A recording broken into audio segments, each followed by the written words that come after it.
Yay! It says we're live. The microphone's going off. Yes. Yeah. Ding, ding, ding. Ding. Check your phone. All right. Let's see if it's wow, right at 5 o'clock too. How do you do that? All right, let's see here. Now, Houston Wrestling Radio now live. All right. Mm-hmm. No, I don't want to download YouTube Kids. The fuck? YouTube Kids. Let's see. Houston Wrestling Radio. Yes, log in. There it is. Beep, boop, beep.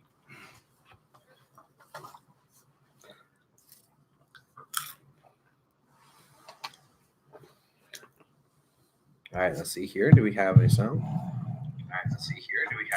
Yep, we do. Okay. All right. So copy the link, put it on the Facebooks. Feel free to talk amongst yourself while I'm doing this. I had an opportunity to do some different shit with Star Wars after part 8. Oh. And they kind of backtracked a little bit in 9. If you're just watching it as a movie from start to finish, there's a lot of stuff that'll leave you scratching your head. If you're watching that movie as a guy that's watched all 8 movies of the Series, of all the series, it's a nice little bow. And it's nowhere near my top 5 as far as movies go of 2019. You gotta check Pop Culture Rewind for that shit. Cheap plug. Mm-hmm. Yeah. Saw 36 new movies this year. Damn. And those are just from the theater. Travis saw some Amazon Prime and some Netflix shit. I got time for that. Try to balance wrestling and movies. It's hard. Hard, yeah. I don't know why. Since I had this whole week off, I just started watching random shows on Amazon Prime and Netflix and all that. Mm-hmm. The Hand of God was kind of... I heard about that. Yeah. Pretty interesting. I started The Runaways. Marvel's Runaways. Just now? Yeah. That was I haven't had a chance to watch it. Well, thankfully, the series is about to end with this year, so you won't. I think it's just 3 seasons you have to watch. Oh, okay. And if you like that, dip into Lock and Key. That's another Marvel. Is it Cloak and Dagger? Cloak and Dagger is what I meant. Lock and Key. No, Cloak and Dagger. All right. Right. On that note, live from the landing strip, it is the 2019 year-end special here for Houston Wrestling Radio. Thank you so much for tuning in and joining us. We very much appreciate it. If you are watching it live, log on right now onto your YouTube account. What? This is Abel. Oh, yes. This is Hector. Uh-huh. Yeah, I'm back. This is Arnold. Oh, you're Chris. You're Chris. Why? Because I'm not wearing a hat? Right. If you're watching this live, please log in. That way you could chat with us, give us your opinion while we're going over what we think was the best and worst of the 2019 calendar year. So you'll get pulled up here on the old handy dandy smartphone, and I'll see it, and I'll try to involve you as best as I can in the show. So yeah. If you're not watching us live. Oh yeah, if you're not watching us live, see when I'm doing like this different intro, it fucks me all up. If you're not watching us live, you can still interact with us on Facebook, facebook.com/Houston Wrestling Radio, or on Twitter @H Wrestling Radio, and we use the Instagram sometimes. Okay, Chris, Are you ready for this? Yes. No, are you ready for this, new guy? New guy. Yeah. Sure, I'm ready. All right. How are we going to do this? What do we want to hit first? Are we just going to do our lists and stuff? No softballs. No softball. Hector, Male of the Year. Oh, right there already. Male Wrestler of the Year? Yeah. Believe it or not, Sami Callihan. Whoa! Already, I'm glad you came. Yeah. All right. Sami Callihan. Defend yourself to them. That boy actually has made me watch Impact in a long time. His rivalry, the basic rivalry he's been having this whole year is with Tessa Blanchard, and it's just been constantly evolving. It's just, I don't know what else to say. That boy's carrying basically the whole brand by himself. Yeah. You lose Nitro. You lose the Lucha Brothers, both Pentagon and Phoenix, which are just as serious individually because Penta was the heavyweight champion last year. Yeah. And he had a rivalry with Callahan that kind of made people open your eyes on, oh, shit, that guy. Yeah. And then this year, him and Cage, and then him and Aries, I think. Oh, yeah, that's when it was Aries and Johnny Impact. Yeah. But the stuff with Tessa really brought both of them up to another level. Yep. So I agree with that. That was a good pick. I don't agree with it necessarily, but that's a good pick. Abel. Man, I don't know. Like, this one really is not a softball, a hardball, I guess you could say. Gaty. But I think this might kind of be a cop out, but I'm gonna try to defend it. Becky Lynch. No, the man. Cody. Crossbred. I'm gonna go with Cody. Go for it. Because not only has Cody been pretty darn good in the ring, he's also been the figurehead of AEW without being too much like the evil boss, Vince, Triple H, fucking Teddy Long, anybody that's in charge. He's not in charge. He's trying to do the noble thing. It's like, hey, if I don't win this championship, then I'm out. But he's still wrestling. He's still fighting. And I know that this is supposed to be Male Wrestler of the Year, so this is a part that I'm kind of like, I'm not sure about. But he's also helping to run a whole damn new company. So I kind of respect all that. I think if you want to look at the male superstar, male wrestler of the year, whatever, if you include everything that they bring to wrestling, everything that they've done for wrestling, I gotta say Cody. But if you're talking just in ring, well, that disqualifies some of it. But I'm gonna stick with Cody. He made Darby at Fyter Fest. He did. True. He made MJF as a legit heel with the whole situation at Full Gear.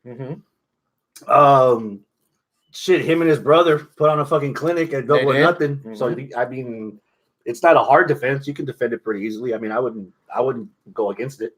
Yeah. Of course, me being the teacher, having all the right answers, I was thinking the students did their homework. Oh, snap. So you know what? What's yours?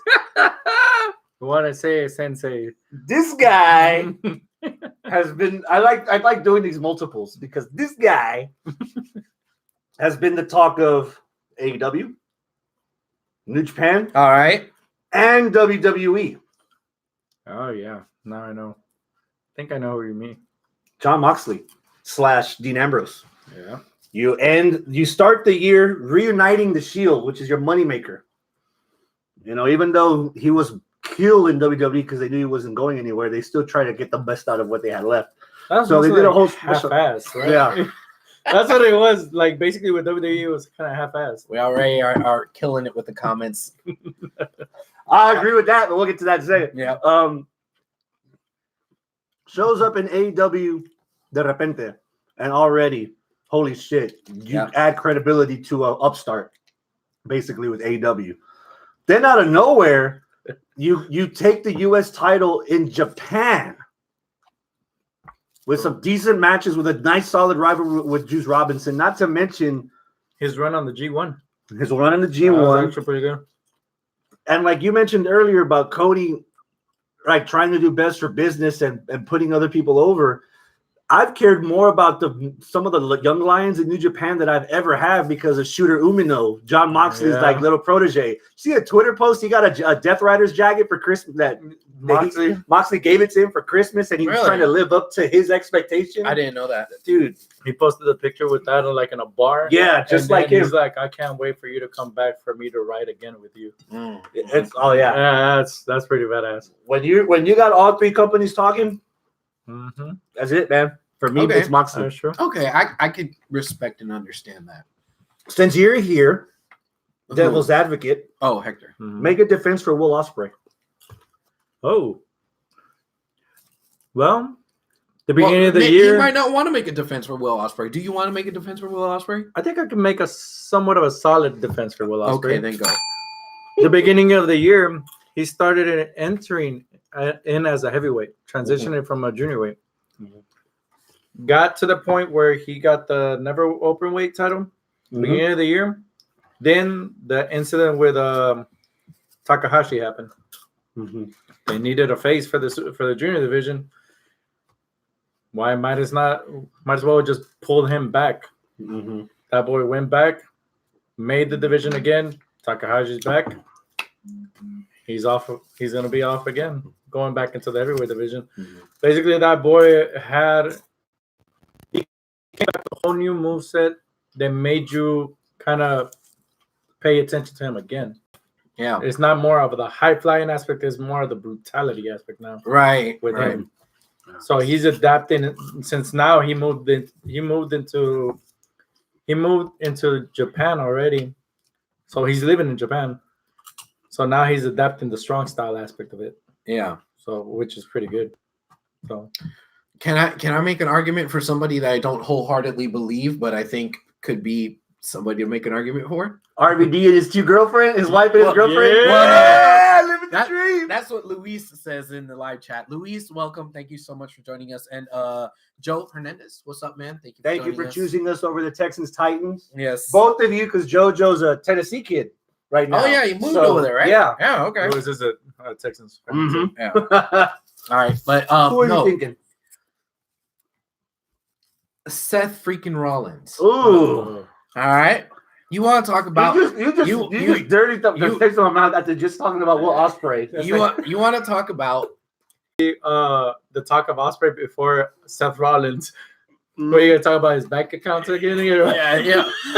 Well, that's the thing though, because like he is the talk of like everything throughout the year. You know, okay, WrestleMania time, he got Universal title and all that. You know, he was a beast slayer, and then he started getting real cocky, saying a bunch of stupid shit. Then, he's with Becky Lynch. Oh, wow. Like, his name has never been out of the mouth of wrestling fans, for better or for worse. At the end of the year, he's still on top. He's the guy that everybody hates. This time last year, it was like, oh man, Seth's doing really good. We really like him. And now everybody hates him because he says a bunch of stupid shit on Twitter. But you have people in AEW, you have people in WWE itself, NXT fans from all over talking about him because of the shit he says and the shit he does.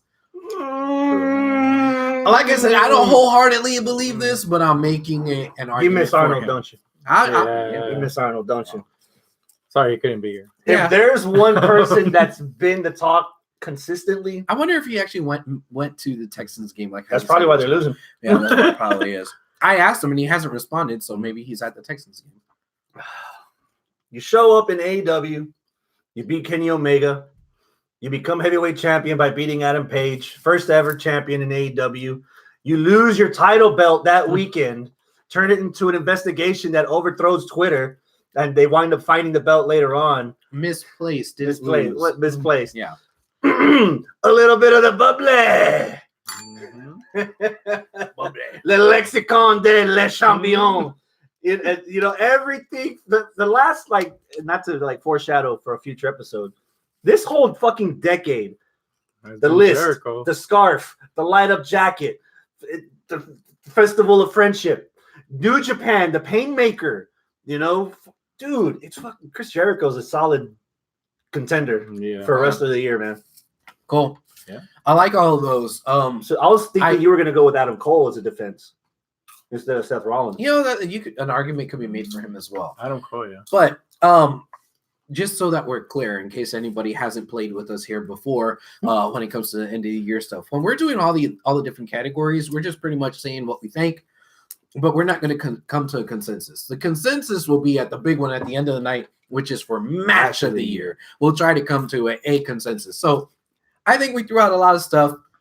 I respect your guys' picks. I respect your alternate picks as well. RVD though, man. Yeah, that's me. RVD, he's got his wife and his girlfriend. And I still laugh at that interview when he crashes in it. There's an interview that Cage is doing, and RVD graduate, and that's how we're gonna get RVD. We'll talk about that. He's Later. just like making out with is that his wife or is that his girlfriend? That's his wife. That's his wife? Okay. Yeah. All right. How about the Next one. ladies? All right. Female of the year. Abel. I'll let you serve first. Oh, I'm gonna just be easy on this one. Becky Lynch.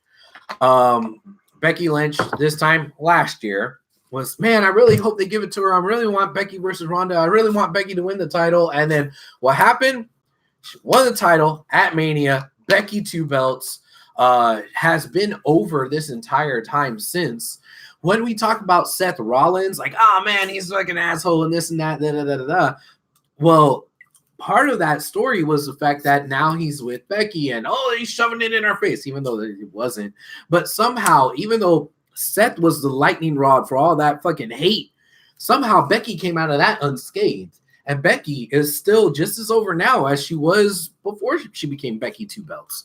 Now, yes, towards the end of the year, she's lost a little bit of steam as far as like how over she is. But I think that's more booking than it is her. But I can't think of any other woman, with the exception of maybe one person, that has consistently over the course of the year been as over as Becky. So I'm going to go with Becky. In hindsight, Becky could be the right answer, but it's not like the scales tipped one way. Yeah. In order for you to get the things you wanted from Becky, you had to sacrifice things around her that kind of balanced off just so that you don't know nuts to bolts, dollars to cents if you made money in that decision by breaking everything else down around you. Okay. Becky won the belt. Of course. Becky main evented WrestleMania. Awesome for women. Do we need Charlotte in there? Nope. No. Do we need to sacrifice Asuka's title to have Charlotte in there for the 2 belts? Nope. Did we need Becky's initial title run after WrestleMania to be tag matches with her boyfriend against women's Lacey, right yeah. with Lacey and Baron Corbin? Okay. There's a lot of, you gave up a lot to get that one piece. You gave up a lot of others, and you still have a puzzle that's a couple of pieces short. Lewis in the live chat's helping you out a little bit. He says she needs mic work and all her moves are trash. Oh, That's a little harsh, but okay. I kind of agree on the first one. The second one, All right. If you disagree with me, then who do you got? if I were to offer an alternate, it's not who Your pick, not an alternate. Okay, your pick. my pick. Your Tessa pick. Blanchard. This is not going to be the first time in this episode where crossover appeal trumps supreme popularity. You're having match of the week candidates with dudes. Okay, you got my undivided attention. When you're a part of a dance that's making people come back to Empire with Tessa, well, she's got a #1 contendership match against Sammy coming up in a couple of weeks for the men's heavyweight title. So until Becky starts beating up dudes, like legit in the ring, 1, 2, 3, I'm gonna go with Tessa on this one. Do you agree with either one of us, or do you have a different pick, Hector? I have a different pick. Okay, Um, it's gonna be one of those nights. yeah, it is. My pick is Baszler. Still, Yeah, Baszler? yeah. Oh, She has been Undefeated consistent the until whole now. year until now. okay. No real competition, even though she elevated some of the talent around her. she's had better matches this year than she did last year when she had the titles both times. Yep. I agree. Okay. Yeah. And That's she found a way to show off. WWE found a way to show her off at Survivor Series. Okay. So for me, there's like, okay, if you're gonna bring up Becky and make Becky pick up the steam, you have pending business with Shayna Baszler, Okay. even though she's not a champion anymore. Mm-hmm. Can I drink a little bit of haterade? Go. Oh, I'll tell you who's definitely not Woman of the Year, Women's Wrestler of the Year. It should never be anywhere near the conversation for 2019. Charlotte. No, not Charlotte. Ronda Rousey. Ronda Rousey at the beginning of the year, okay, showing up Royal Rumble, awkwardly pointing at the sign, is going to have a WrestleMania match. She did have a WrestleMania match, and then nothing. The WrestleMania match was good. Okay, she had some stuff before. Okay, but if anybody out there puts her on any like Woman of the Year list, I'll be like, that is rubbish. Rubbish, I say. You got your ears confused? Yes. Because Ronda didn't come out and point at the WrestleMania sign That was this last year. That was last year. Oh, okay. And she did the tag match. But I agree with you. This year Okay. she didn't do much. She beat Sasha at the Royal Rumble. Yeah. The build up to that triple threat, man, the backstage fighting with the cop cars and all that shit. Nice. That actually was pretty good.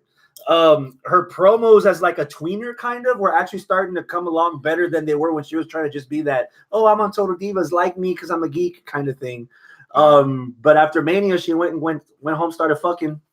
Can't blame her. I'd do it too. Yeah. Never seen her. I haven't seen her since, Hopefully things went well.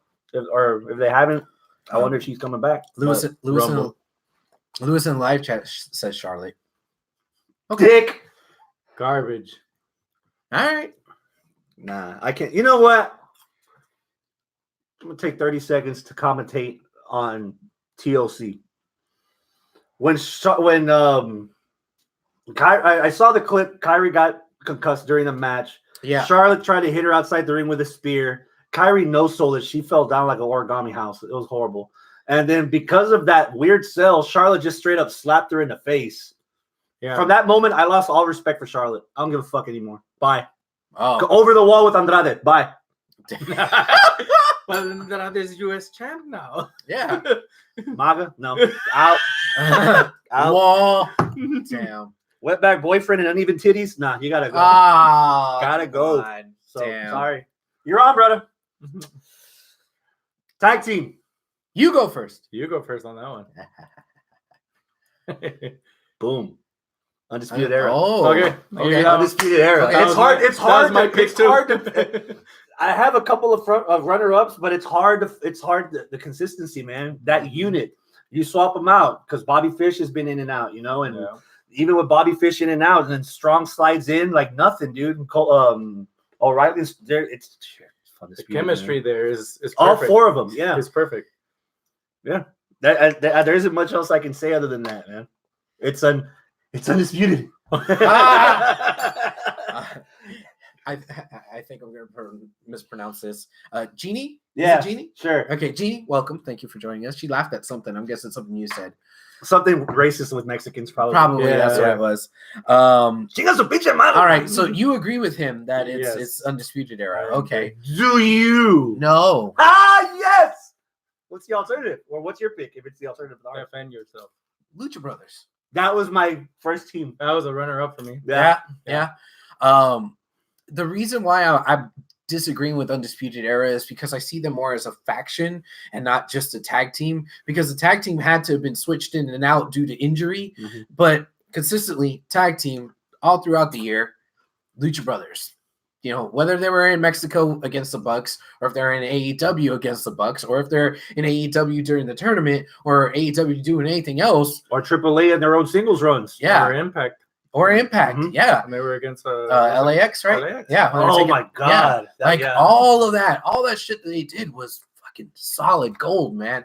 Their wrestling has been on point, and since they stopped being singles competitors back like Lucha Underground, now you say the Lucha Brothers, you know who they are. It's Yeah. synonymous. Like before, it was like, oh, it's Pentagon and Ray Phoenix. Oh, they're brothers. Oh, I didn't know they were brothers. Oh, okay, cool. Then why does Now- Penta always tell Ray, "Chinga tu pinche madre"? Yeah, It's your own mom, it's bro. your own madre. Like, yeah, like chinga mi pinche madre. Yeah. Like what? Nuestra madre. Yeah, nuestra. It doesn't You know, sound right. Yeah. It's not So, catchy. I'm gonna go with the Lucha Bros. Hi, the W word, LOL. What do you mean the W word? The honorable mention for me What's she talking about? The W word in is here? gonna fly under the radar. Rey Mysterio, Dominic. Oh my god. Honorable mention is probably gonna fly under the radar of a lot of people. Okay. I don't care. Okay. I'm gonna take a second to say it. Rock and Roll Express, man. Oh, get the fuck out of here, Dude, they easily got the biggest pop of the night in Full Gear. They're the current NWA World Tag Team Champions for the ninth time. The old guys are a champion for the old promotion. Oh, Yeah. Okay. But you couldn't tell they were that old because they Yes, you could. Did you see their match against the wild card when they won the belts? Yeah. That shit And was- it's like, Oh, come on now. Well, Don't okay. I mean, all right. You're halfway there. I know. All right. Whatever. Breakout star of the year. Oh, Non-gender specific. Ooh. I got one. Shingo Takagi. Oh, I agree with that one. That was my pick. Shingo. That was my pick. Ooh. Dude, he is on 2 of our match of the year matches on our list. He's just kind of came out of nowhere. Like, wait, who the fuck is this guy? Oh wow, he's good. Went undefeated for the better part of the year, right? Like the first half of the year, he was undefeated, and then he was undefeated in the Super Juniors, but we'll get to that. And then he had a really good showing in the G1. in the G1. Breakout.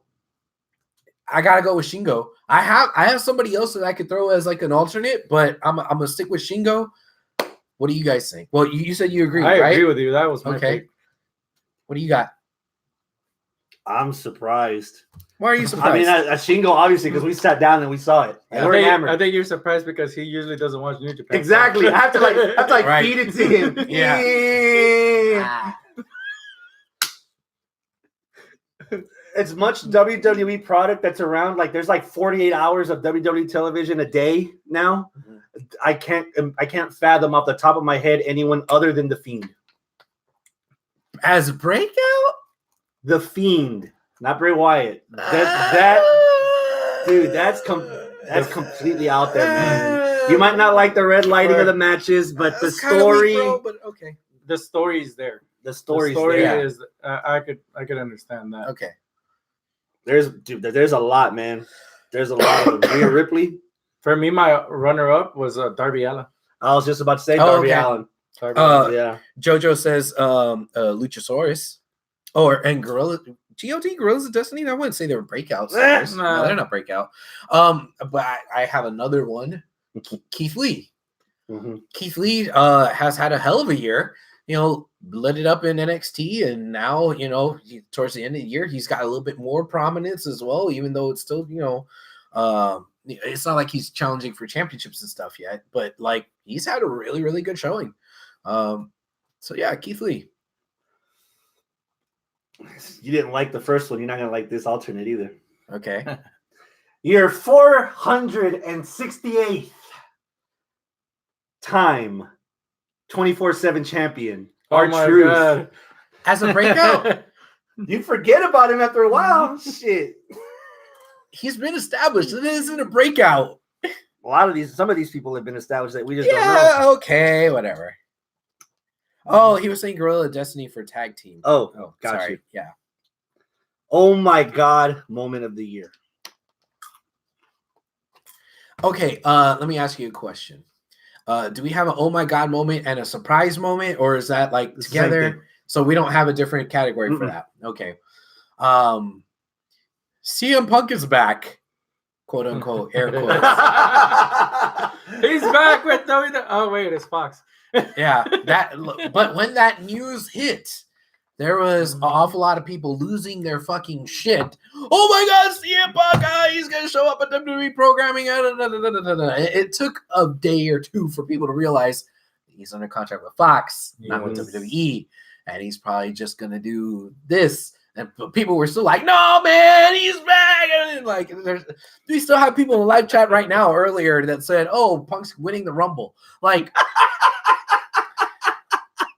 No. But it was the biggest surprise, the biggest shock, the biggest oh my God, what the fuck moment of the year. Punk is back, quote unquote, air quotes. Hector, what do you got? Help him out. Pick a good one. Pick a good one. Well, you know me, I'm always been a lover of New Japan. Hi. Shibata's semi-return. Oh. Okay. Yeah. That woke me up. Yeah. This year has been the year of like comebacks. Yes. You know, Just Daniel seeing- Bryan. Just Sheamus. seeing the return of just seeing him do like, oh my God, he's back and he's actually beating the shit out of Kenta. Yeah. But then Bullet Club happens. so- Mhm. Jojo. What do you got? Oh my God, moment of the year. I'm switching it up. My primary one It's going to come out of left field. But again, I mentioned it earlier in the episode. Crossover appeal. Oh, My oh my God moment of the year is Nia Jax's participation in the men's Royal Rumble. Super kick 619 RKO to get her out. And the fact that she had already eliminated Mustafa. I like watched it over a couple of times yesterday. There's women in the front row cheering for her ass whooping, and there's dudes in the front row going, I don't think you're supposed to be doing this. It's 2019. It got all the reactions that you were hoping to see in that moment. It got all 6 Facebook likes. Yes. All Facebook reactions. Yeah. So my 1 is Nia Jax Okay. getting in there. All right. My 1B would probably be that moment where PCO got powerbombed from inside the ring out onto the floor, flat back, laid dead for like 30 seconds. Then he sat up like he couldn't get killed, and then he fell back down. But just where I was sitting in the garden, I had a fucking perfect angle of the whole thing, and the thud, like the mats are like that thick. So it sounded like he straight up hit concrete, and it was just you could hear a collective ugh, like you're digging up ice. Ugh. I thought you were gonna say the PCO moment where he actually, I don't know if he fell flat forward and he ended up cutting up his own eyeball or something. But that was the bad eye, so it didn't really hurt him that much anyway. And I didn't see it. I read what happened, but I didn't catch any videos of it. So those are the 2 that I have so far. Yeah. All right. Do we have another category? Disappointment of the year. Ooh. I think all of us might agree on this one. Okay. I guarantee we won't. No? Okay. I'll throw mine out. Throw it out. Kofi's championship run. Oh, the whole run. The whole run was disappointing. For me, it was the whole The run. whole shebang. Wow. Okay. I didn't like his matches against Kevin Owens? Nope. Dolph Ziggler? Nope. How about the big one against Brock? On Fox. That was Debut on SmackDown. That was my match of the favorite year? one. That's your match of the year? Yeah, hell no. Well, just to backtrack a little bit, would an oh my God moment be when Kofi won the title at That Mania? would have been a good one. That's a good one.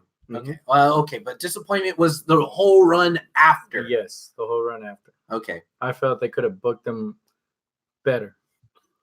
Like, okay, Ziggler could do a pretty good match with anybody, but come on, there's no legitimacy behind him anymore. He got wasted down, drilled down to the point that, all you're going to do is whine, ask for another title match, and then give it to you, and you're still going to suck. Wow. Hard. Damn. I'm sorry. Fucking sandpaper Hector over here. All right, Chris, what do you got for disappointment of the year? This is coming out of left field. Oh, shit. Another one. Oh, shit. But if one of our qualifications of match of the year or the environment, the ambiance, the crowd participation, my disappointment of the year is that asshole fan that tackled Brett during the Hall of Fame. Oh my God, yes. Wow, that's a good one. I'm there in the garden watching the New Japan and ROH stuff, and people are on their fucking phones during the triple threat with Ishimori. Yeah. And that match happened like dirt. I'm looking around and I'm seeing the photo clips are already appearing on Twitter of this fool bum rushing the stage and tackling Bret Hart. And Travis Brown like mauling this motherfucker, and then one of the Wilder got that cheap shot, just dropped him like a bad habit. That brought a smile to my face. But the point is, my disappointment of the year is that moment, because going to that was a pretty badass setup for the Hall of Fame. Yes, that was the open ring where you walk up. Yeah. But they're probably not going to do it again. No. But an asshole can bum rush the stage for anything. Doesn't matter how their stage is set up, but they're going to. It depends how much respect you have for the talent for the presentation that's in front of you. Yes. I was at San Francisco for the Symphony Metallica, and they had no rails. So everybody on the floor could have easily like taken whatever the fuck they want. And there was not one incident on either night because of they respected the moment and they appreciated what they were a part of. So if you're there at the Hall of Fame and you don't have that kind of respect, you don't need to be there. Even if you can afford it, like that don't work. Yeah, but that dude had like psychological problems. Yeah, probably. Yeah, physical ones after Travis Brown. I know, right? Concussion. Yeah, dumb. All right, so I got one that is my pick, but then I also have a secondary as well. The one that's my pick, JoJo just brought it up, but he brought it up as an oh my god moment of the year. No, this is a disappointment of the year. Uh-oh. The fact that you could have a no finish to a Hell in a Cell match. Oh my! What? Come on, man. That Hell in a Cell match finish was a bullshit. It was so terrible. Like, the whole point of a Hell in a Cell match is that, like, you need to have a winner. You need to have a finish. Something happens. You don't just like, okay, well, no, we're done. Like, what? That was bad. It was terrible. It was so disappointing. It was a slap in the face in Hell in a Cell. It was a slap in the face in the intelligence of your fans that have been watching for so long. It was terrible. Terrible. JoJo mentioned that, right? Yeah, he mentioned that. And you, both of you are the reason why I hate WWE so much. Oh, Because you guys have severe short-term memory loss. Didn't no one complain about this last year when Brock went in during Braun and Roman in the Hell in a Cell and broke the door and raped both of them, and that was I a think non-finish? I think we did. I've heard that episode several times. Heard the episode several times last year at our year in review, and nobody mentioned that. But this, it wasn't as egregious as this time. Same finish, just different athletes. All right, well then let's go with my secondary one. Please let it be the one that's correct. Erect, you said? No. That too, Oh. depending on if it's the one you're thinking. So I said my oh my god moment of the year was oh my god, CM Punk's back. No, the disappointment of the year He's on Fox. was that he's on Fox only once in a blue moon. Hey, Kind of, sometimes. He had to learn from Brock Lesnar. I mean, I guess. Like, I wasn't one of the guys that said, oh my god, he's gonna wrestle now. Oh, he's gonna beat up Edge. Oh, he's gonna beat up Seth because of all the stuff that he said. I wasn't that guy. I was that guy. I was like, okay, he's back. He's on this show. I'm gonna tune in and watch this show. I understand what he's okay. I was gonna be level-headed about it. But when I tuned into the next week of Backstage and he wasn't there, I was like, the fuck? Then the next week he wasn't there. The fuck? And then the next week, hey, we're gonna bring him back. Okay, cool. And he was there, and then the next week he wasn't. I'm like, wow. What? You hired him to like work once a month? Like, this is some bullshit. Man, it wasn't even worth getting excited over. It was so disappointing. Shit, if I can do this show just once a month, I'd do it too. That's true too. We almost Every do other month. We almost do that. Nobody mentioned Lana Lashley Rusev. Nobody. I Well, guess no, we're stuck here's in our the old reason- turds, here- not the fresh ones. Here's the reason why that's not a disappointment. Because I didn't have high expectations for it. To be disappointed, you have to have thought that, oh, this is going to be good. True. What's your brand of the year, Abel? I gotta go AEW. Defended. Well, I can tell you what it's not. Everything else, obviously. It's not Raw and it's not SmackDown. It's not main roster. So I have to think, well, okay, is it Impact? Is it NXT or is it AEW? I mean, it could be New Japan, but I don't watch enough of it for it to be my own personal one. Impact's pretty good, but I still prioritize NXT and AEW more. And it's kind of hard for me to decide which out of NXT and AEW it is, to be honest. Knee-jerk reaction, the one that I know that I want to watch on Wednesday, if I don't have enough time for 4 hours of wrestling, the two that I'm going to watch are AEW. That being said, I do see spots here and there that are botched. The fucking putty that like whiffed those punches. You weren't supposed to see that. Yeah. And there's a lot of other stuff too He was that protecting him. moves that just don't get pulled off correctly, and they're still trying to get their legs underneath them. But if you want to talk about the brand of the year, not necessarily the one that was the most entertaining or put on the best product, the one that defines 2019 is the one that debuted in 2019. Everybody was talking about this because, oh man, All In. Wait, All In again? Oh shit, Double or Nothing, All Out, this and that. Oh god, they're gonna have their own. Oh fuck! And now there's this divide between wrestling fans, where you have your AEW fans, your WWE fans, and oh my God, it's the Monday Night Wars all over again. You wouldn't have any of that shit if it wasn't for AEW. AEW defines 2019 in the history of wrestling. Is that your pick? No.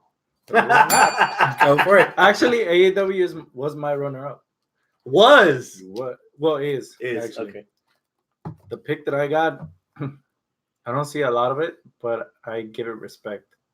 Impact. Really? Okay. Yes. Okay.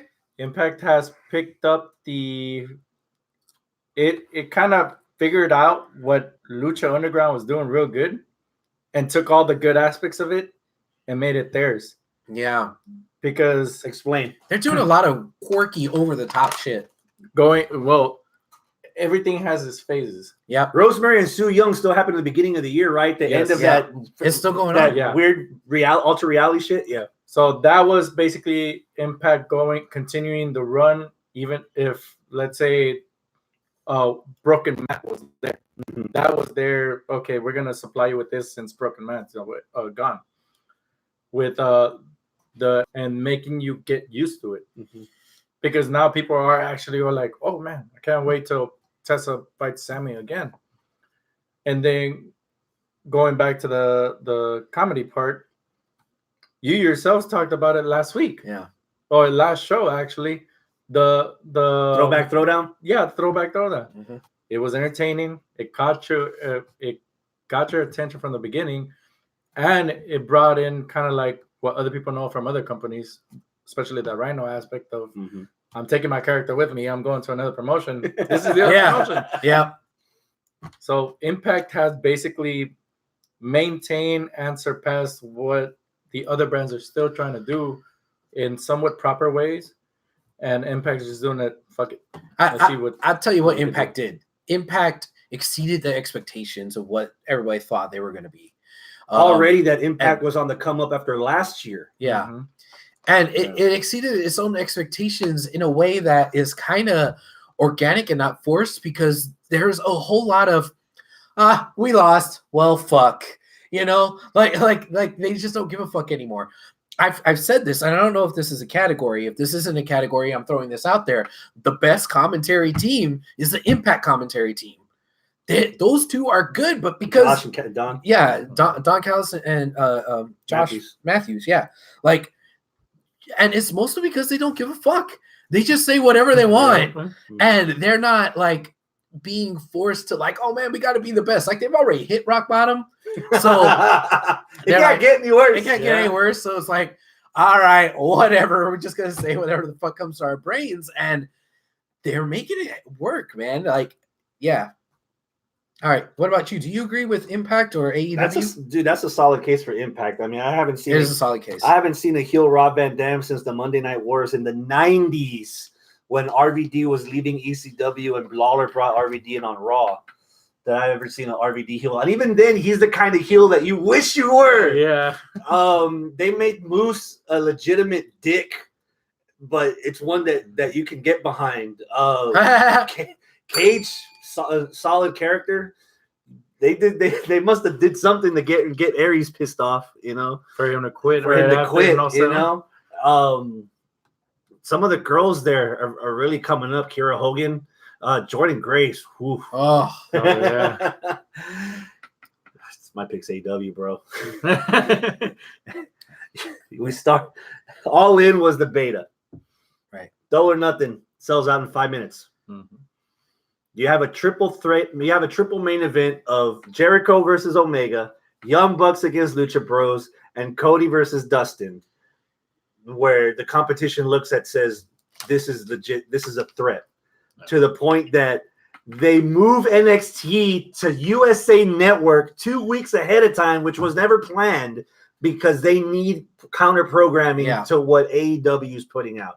The first week of ratings, AEW beat the WWE, basically the WWE product. It's easy that we think of NXT as separate from Raw and SmackDown, and we forget that it's still a WWE product. It's just for a different audience, which is a completely different argument that I'll have later on.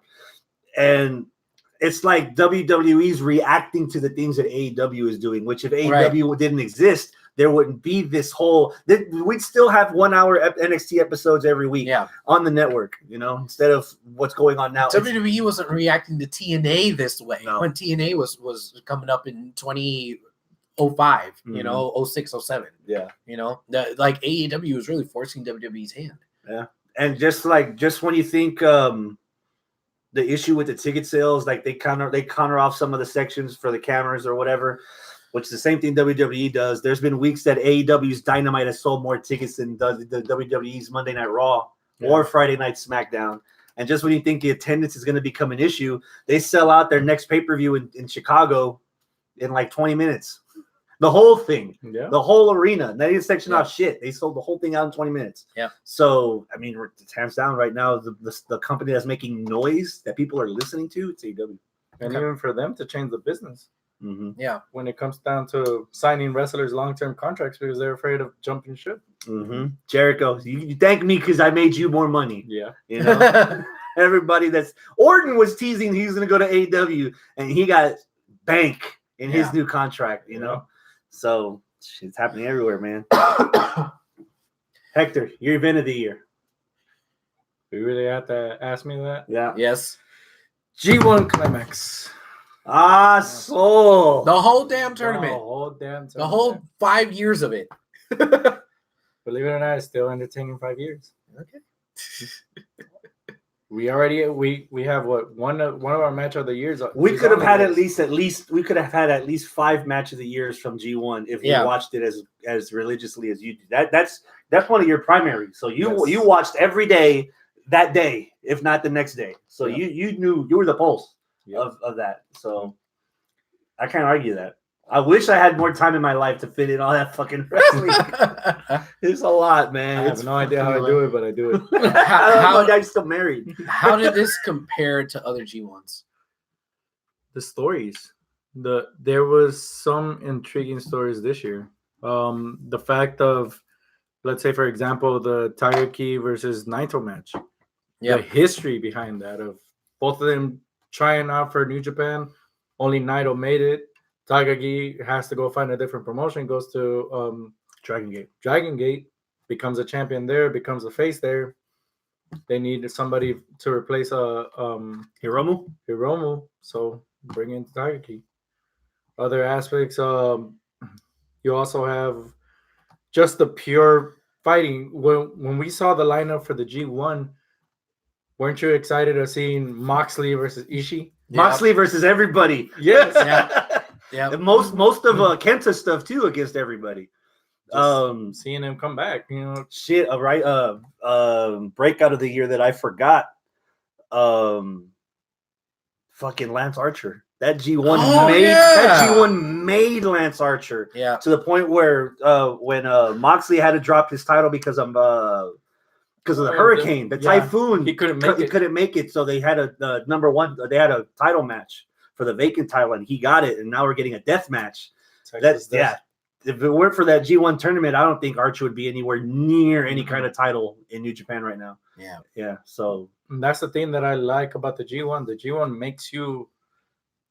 makes you see new stars that are coming up and basically solidifies some of them. Yeah.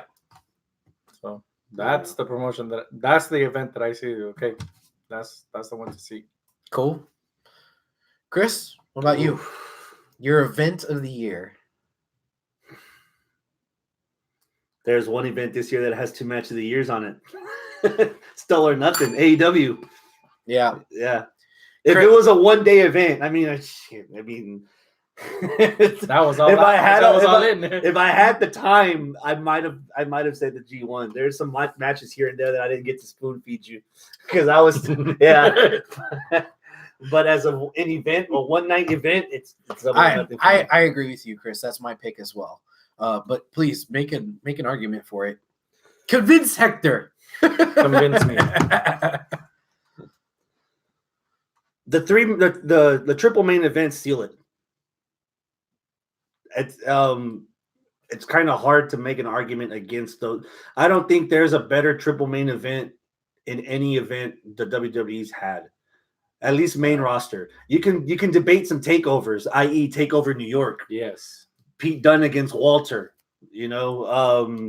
War Machine against Ricochet and Aleister Black. The first match between Adam Cole and Johnny Gargano. But Pete Dunne and Tyler Bate.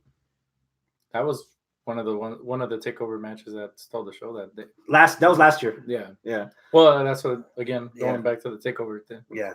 Not to mention shit because of this brand supremacy, this Wednesday night scuffle. There's been like 6 different takeovers that happened on Wednesday. Because that AEW made the competition come stack the deck, and you getting matches on fucking take on the Wednesday show that you would expect to main event or co-main event takeovers. Yeah. So, and that's the part that I kind of want to help you out on your argument on this. That's the part that I really wanted to touch on. This literally was double or nothing for them. Because this was before they had the weekly show. They're still trying to get the momentum so they could get the weekly show so that they could prove that All In wasn't just a one-off and that's it because everybody was excited because the Bullet Club guys are putting on a show. They needed to prove, all right, well, can you do it again? Mm-hmm. And they did it. They said, you know what? Double or nothing. If we can't make this, then all these grandiose plans that we have of having more and more pay-per-views, having a weekly show on television and being competition on the road, selling out arenas. If this doesn't work, if this one doesn't work, the first one was a fluke. Then yeah. And they fucking made it work. You want to talk about wrestling historical significance? The fact that this show worked, the fact that this show was good, the fact that this show was this show is again defines 2019. It's one thing to say, oh, well, it was the first ever whatever. And everybody always has a hard on for the first ever whatever. When, you don't really need to romanticize the first ever, fucking Judy Bagwell on a pole match, right? You don't need to romanticize, because it was the first one, it was the best, right? This one wasn't the first AEW show. It was the second one, but in many respects, it was the most important. Because it was the one that showed that they could really do it and they could actually make a go of having an actual real fucking company in America that could compete with the big guys. In that sense of the term, an honorable mention, and I hate to say it, I hate to be that guy that keeps mentioning events that I've been to, is like classifying them. Been to all of them. Yeah. You want to talk about first time ever? G1 Supercard solidified New Japan's American presence. Okay. They developed their own American conglomerate here. So there's a New Japan of America now, where they're going to be running their own shows. They're probably going to be having more stuff on their own network now. And to that extent, for all the years in that upper northeast, that Ring of Honor has been chipping away in Brooklyn and Pittsburgh and New York and Providence and everything up there, for them to finally be a part. Again, partly because it was Bullet Club when they announced it, and like the heavy hitters weren't there anymore. Yeah. You sell out Madison Square Garden in an hour. Yeah, that's a big fucking deal, dude. Yeah, for 15 years of ROH's existence at least, and they finally get that moment in the sun in fucking Madison Square Garden. One time, it's a fucking big deal, dude. So and there's some of those matches, dude. Jeff Cobb and Ospreay. That's the one. That was good. You hate him. I love that you hate him. It makes me love him even more. Jay White losing the Okada. Being able to see guys like Tanahashi, Okada, Jay White, Minoru Suzuki's pop that he got for that Rumble in the beginning in the dude. I'm getting goosebumps right now just thinking about the goddamn show, man. You don't get to see that shit all the time, which made the G1 in Dallas that much more pleasant for me also, because again, why can that be considered an oh my god moment? Having the G1 start here in the States. Sure, why not? First time ever. Yeah. And it might do it again next year. Yeah. I think I said this a few weeks ago, just to throw another one on there, but I'm going to do it again because we're officially at the year-end episode. I would like to honorable mention. I know where you're going with this. Yeah. Preach on, brother. The fucking IPWF, the Impact Provincial Wrestling Federation. Fuck, man. That was the Throwdown Showdown. Throwback, Throwdown. Well, yeah, whatever it was. There so many fucking names. Yeah, the fucking old school fucking alternate universe Impact show that they did for Thanksgiving. Yeah, Is that what it was It was a Thanksgiving week? Thanksgiving. They're like, we're gonna take a break and we'll just. The tunnel of love is open all night long. Oh God, that was the best thing, man. That show, I mean, because you even referenced this when you were talking about Impact being the brand of the year, that they have a lot of comedy aspects. I mean, That 80s guy. yeah. The Johnny Swinger, he didn't have to change his gimmick at all for this show.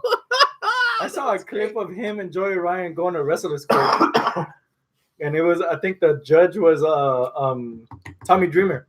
Oh yeah, yeah. Talk about who's the rightful owner of the gimmick, and they picked him. God, that was great, and that show was just hilarious. Like, if you miss comedy wrestling, if you miss Shikara, like because if Chikara is still running, I don't think it was as popular as it was in its heyday. This was a really good show. Probably one of the only shows that was like super awesome comedy shows that just showed up out of nowhere. We didn't know it was going to happen until like 2 weeks before. And the fuck is this? Then wait, what? And like, oh my God, like this, that was a shining star when it comes to comedic wrestling, which you don't get a lot of. Impact does do it, especially with the Rascals, where they have that 70s show where they sit in the middle and the cameras turning to each one of them because they're fucking smoking and shit. Like, that's funny. But this was like a full-on show. All of it was comedy. All of it was great throwback. And yeah. That gets an honorable mention for me for event of the year, show of the year, whatever you want to call it.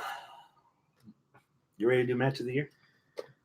Are we? For it. Yeah. That's it? That's all of them? Mhm. Holy shit. Okay. Abel, start off with the first match of our match of the year list. Nope. Happened in May. Money in the Bank, AJ Styles, Seth Rollins for the Universal title. All right. So Yes. we're going to say the way that the order, in chronological order? Or? Let's talk about the match first. All right, cool. Why did this end up on our list? This is a badass fucking match. Bell to bell, it was really good.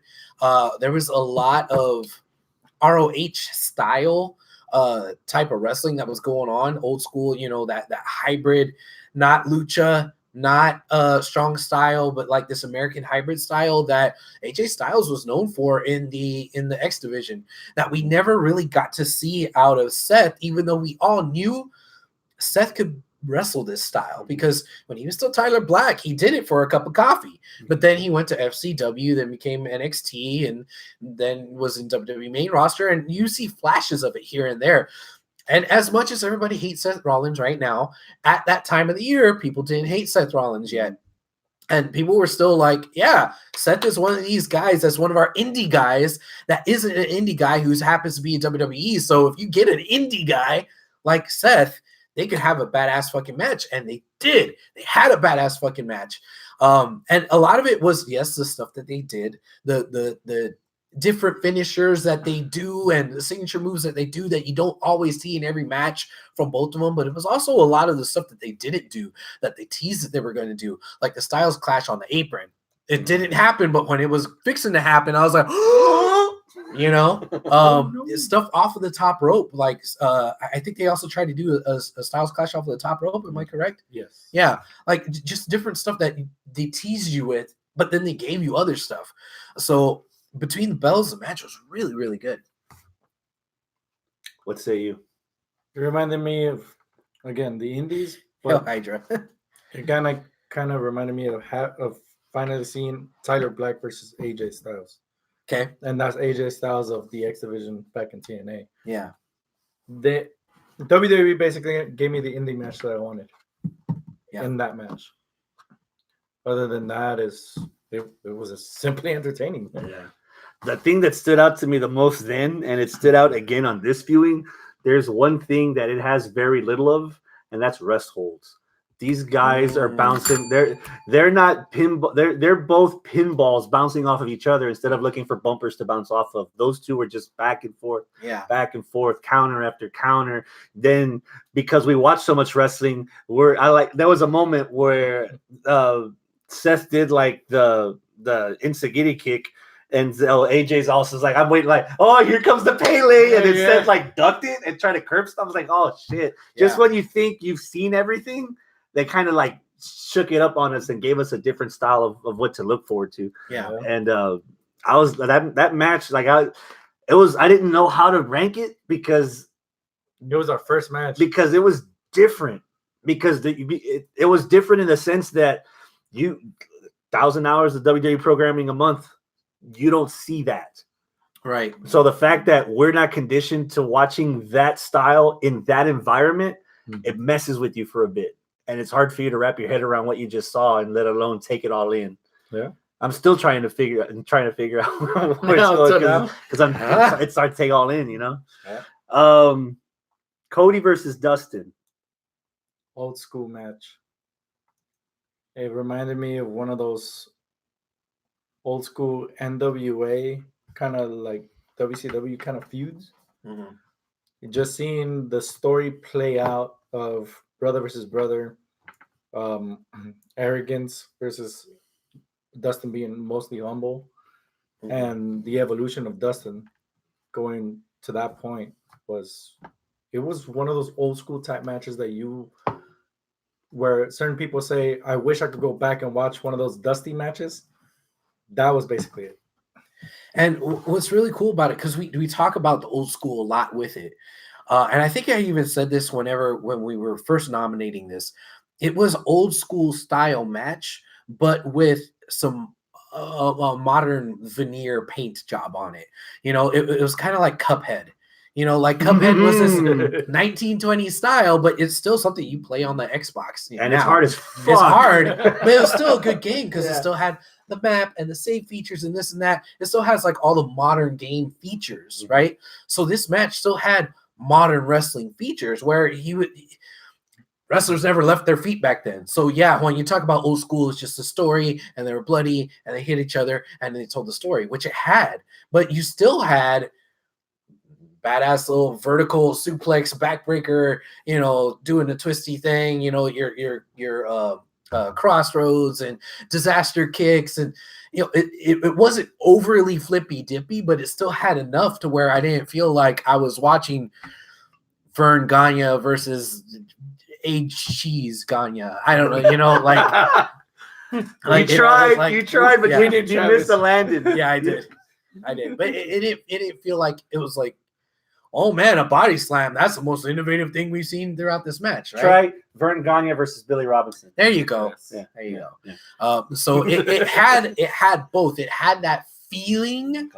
It had that feeling, but it still didn't feel like it was, or it didn't seem like it was just an old school match and that's it. So it took the old school style and it put it in the modern era. I'll break that down for you. This had everything for everyone. If you're a fan of old school wrestling, it had that heel manager that is going to do whatever it takes to make sure that her client comes out the victor, to the point that she speared the dude in fucking heels. Heels, bitch. Yes, thank you. Yes.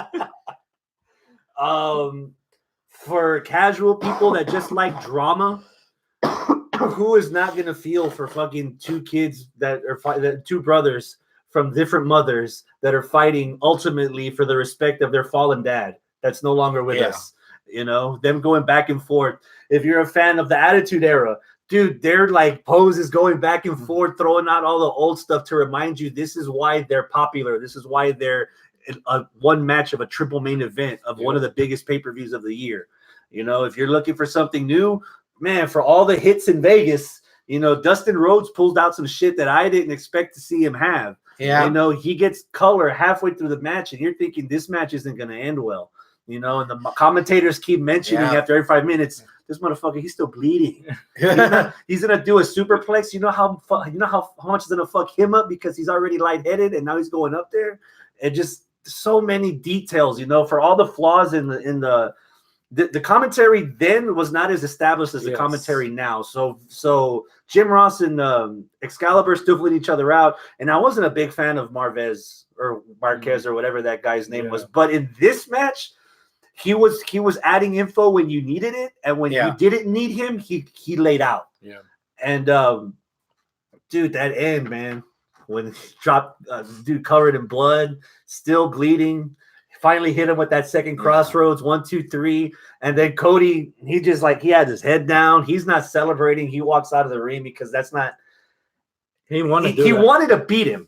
He wanted to end the Attitude Era. But during the match, you could see it's taking its toll on him emotionally to where, like, damn, I can't believe I put myself in this situation. Because that's basically what happened. Yeah. He put himself in this situation because he wanted it so badly that now that he knows what it's like, he doesn't want it.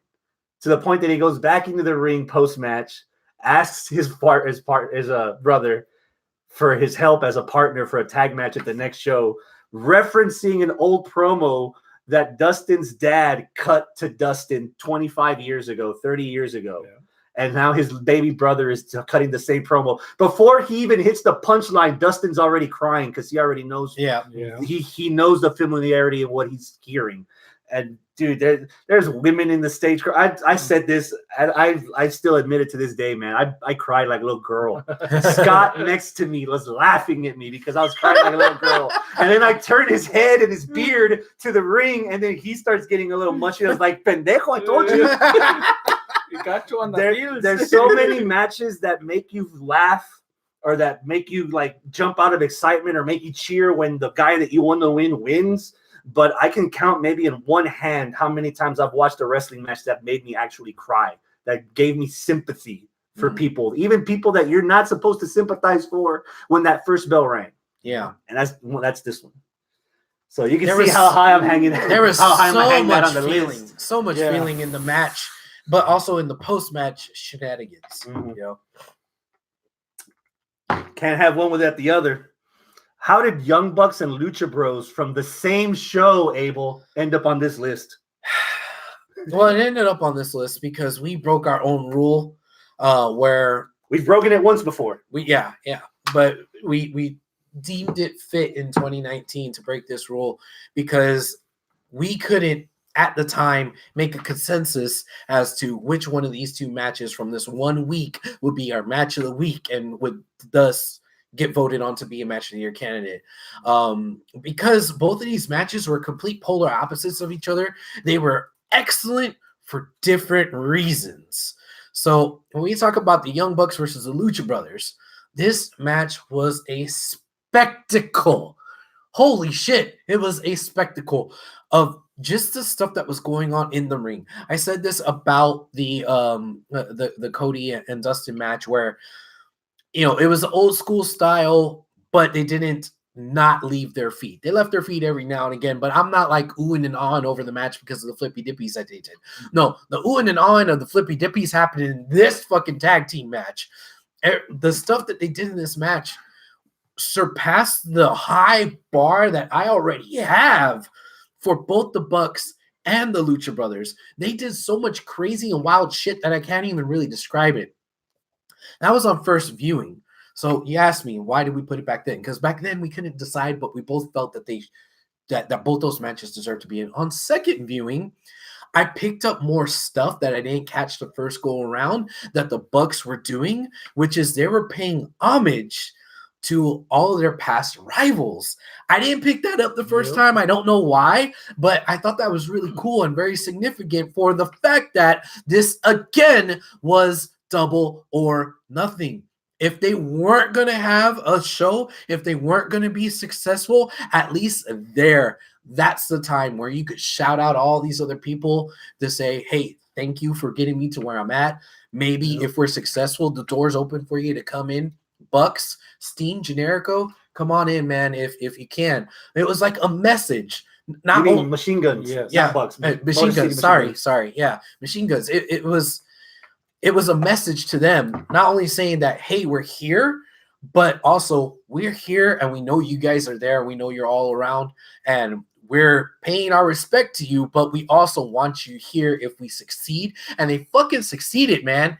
That match was a masterpiece, except for a few things, but we'll get to that. Hector, you got anything? A lot of this stuff is new to you because you didn't pick any of these matches. No. So what did you think when you sat down here and watched Lucha Bros and the Young Bucks? Seeing that, I actually had to go back to what he said. He basically said it all. Just seeing that match it was so much different. That was the I guess I could put it in this point. For Double or Nothing, every match had its purpose. You had the storytelling, which was Rhodes versus Rhodes. And then you had the flippy dippy shit, but entertaining. Because Lucha Brothers and Young Bucks. Mm-hmm.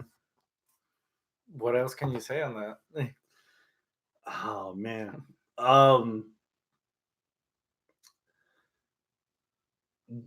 Anytime you get a chance to watch the Lucha Bros wrestle, you already know that you're locked for something. Yeah. Something special. And that bar is already high. That bar is already high. We've gushed over Lucha Underground. You've seen them in PWG. You know what you're gonna get with either one of them alone, let alone both of them together. So, and with the Young Bucks, man, there's a chemistry there that you would think they wouldn't have with any other team.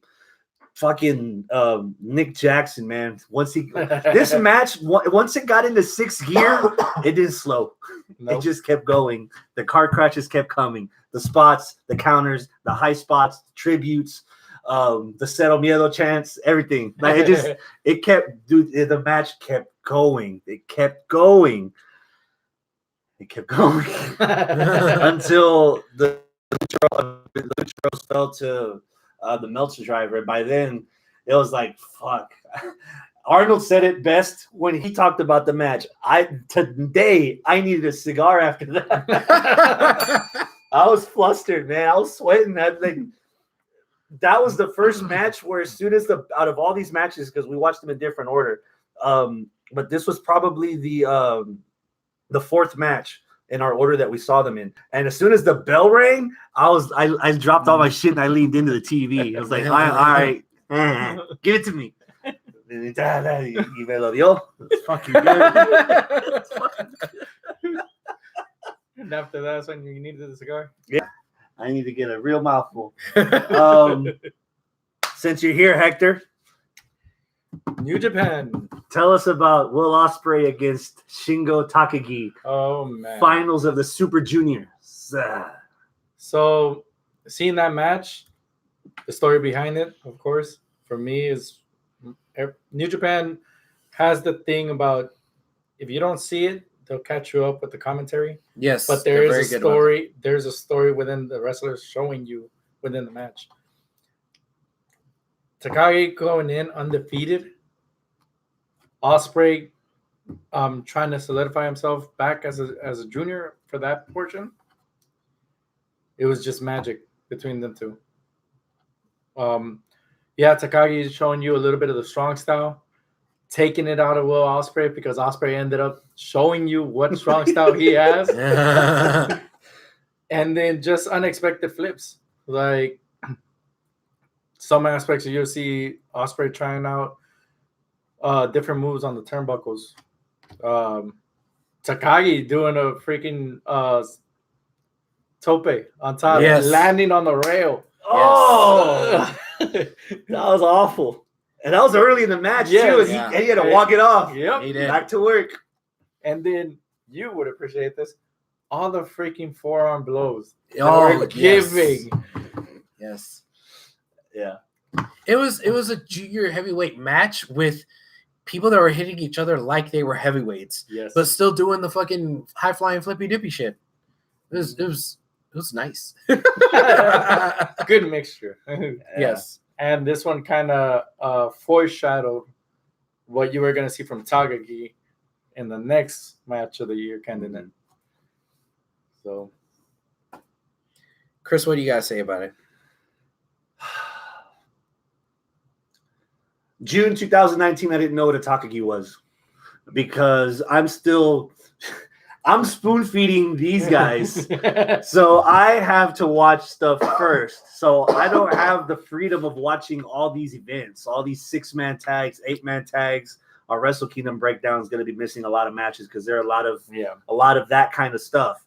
So in a 6-man or an 8-man tag where a guy like Takagi could get highlighted as an appetizer for you to be interested in him to when you see him in a match like this, I didn't see. So I went in blind just like they went in blind. And when I saw Takagi and fucking Ospreay in this match, again, New Japan's commentary, Kevin Kelly, they do he himself does a good job of giving you a nice 30 or 45-second recap of what you're about to get into, how you ended up here, so that you sit at the table at the dinner. You got the silverware in your plate. All you're missing is the food. And as soon as the bell rings, you're starting to eat. Yeah. And man, I was not expecting what I got out of Takagi at all. That's an example that he himself is a wrestler that's 50 shades of gunmetal gray. There's not a lot of flash. There's not a lot of substance to him. It's just brute force. Yep. You know, so he's the bumper compared to Will Ospreay's pinball that he just going in and off of to see if he can get through.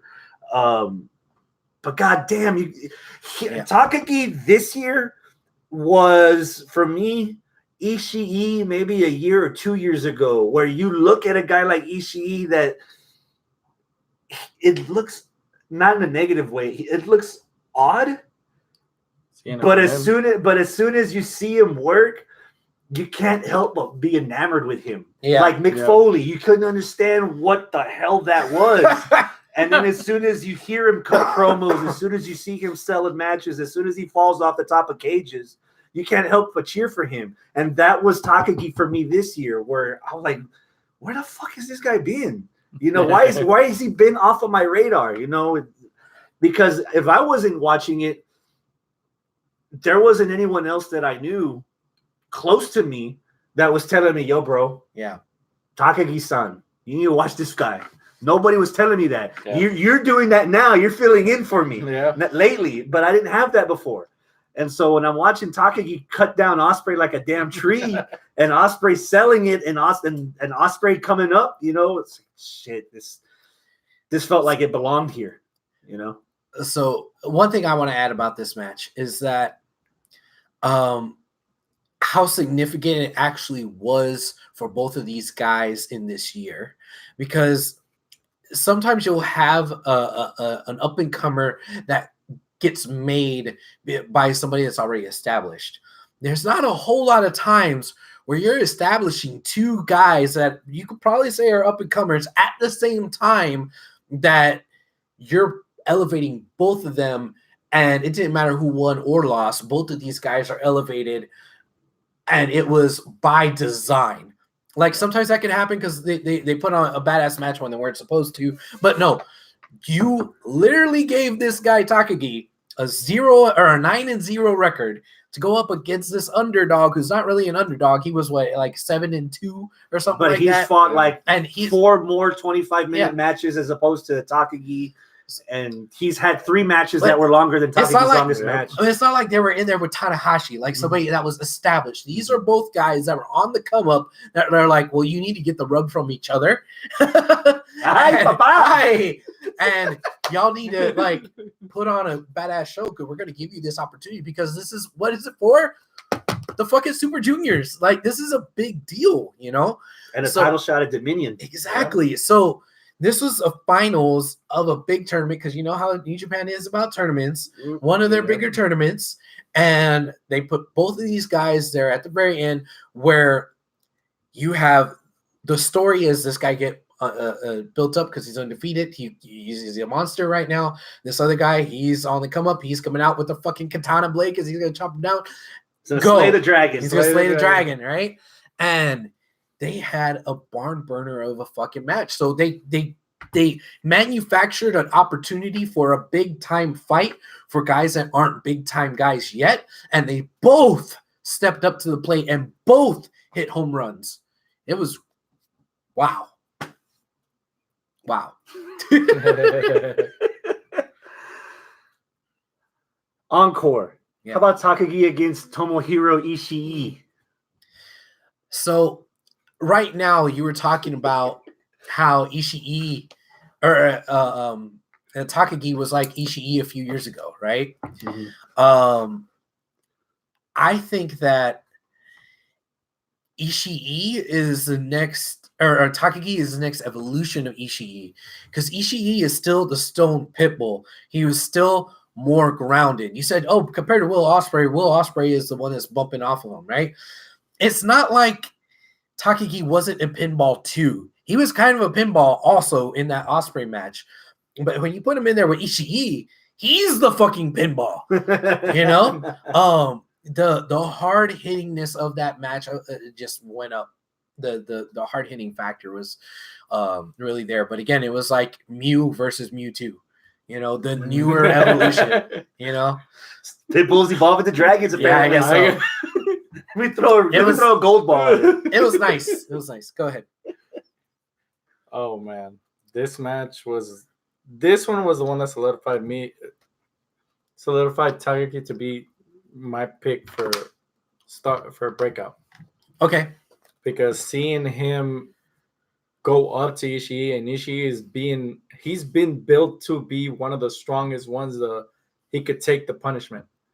When you go 1-to-1, face to face with him and hang and knock him down. Yeah. And you're supposed to be a super junior, a junior, and he's a heavyweight. Yeah. Yeah. What more can it tell you about who you're gonna become? Yeah.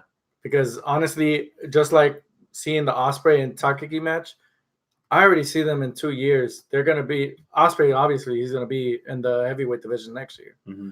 Takagi's not that far behind, so he's already solidifying himself with these past 2 tournaments.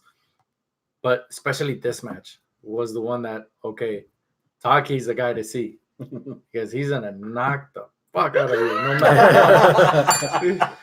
Finally, an F-bomb out of this guy. Yeah. You ever play World of Tanks? Okay. The little tank game where you have the tank and you have to. Yeah. Okay. This is like a human version of Twisted Metal, basically. Yes. Like there's no flair, there's no finesse, there's no sugar coating.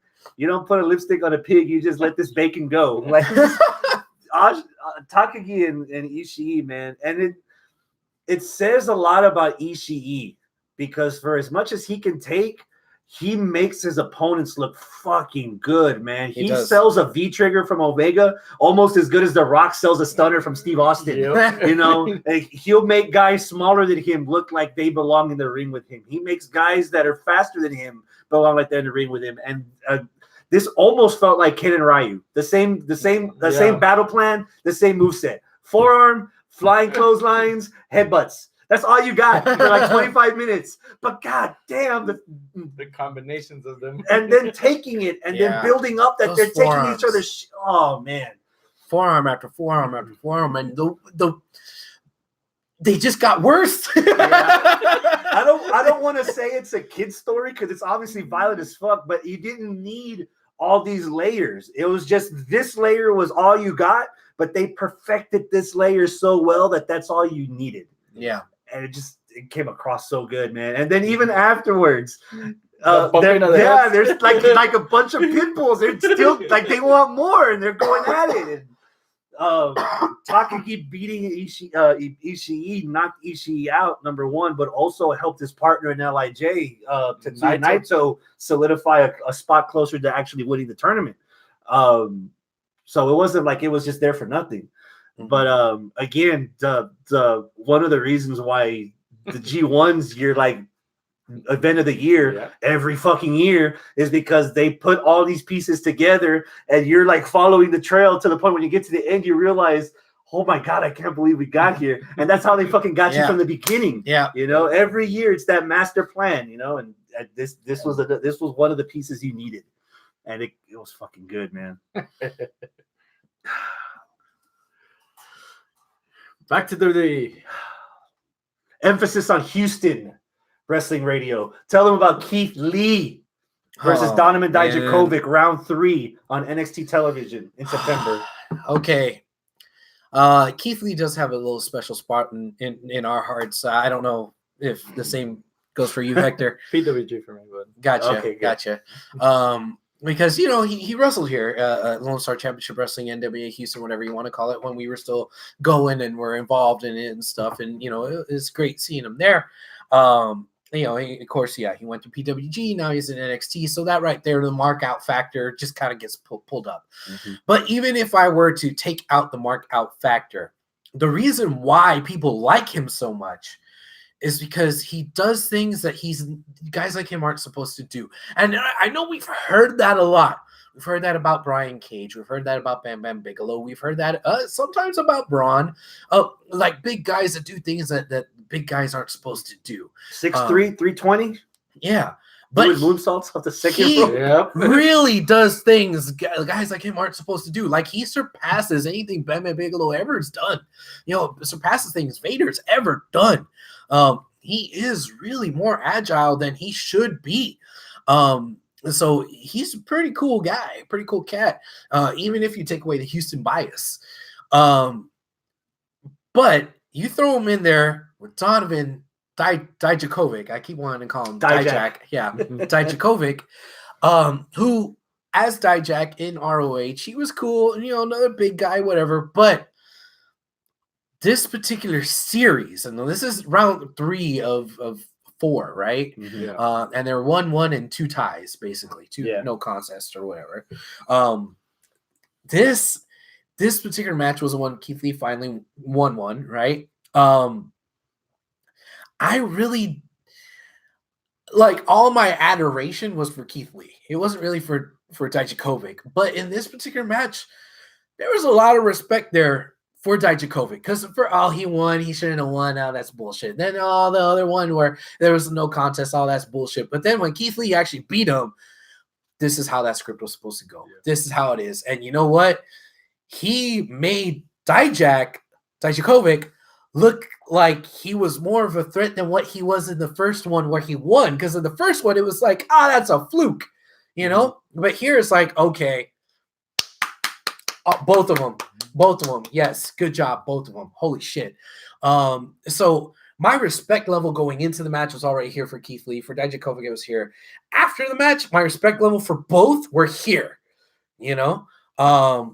because of all the shit that they were doing. And not only was it Keith Lee doing stuff that you didn't expect him to do, he kind of forced Dijakovic to do shit that you don't expect him to do.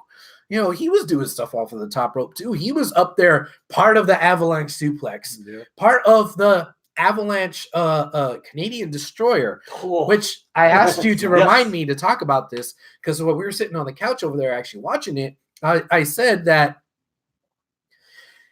the Avalanche Canadian Destroyer almost looked like, well, not almost, it did to me look like it was more believable as a move coming up off of the top rope by a big guy like Dijakovic, because he's on the top rope and he's jumping off.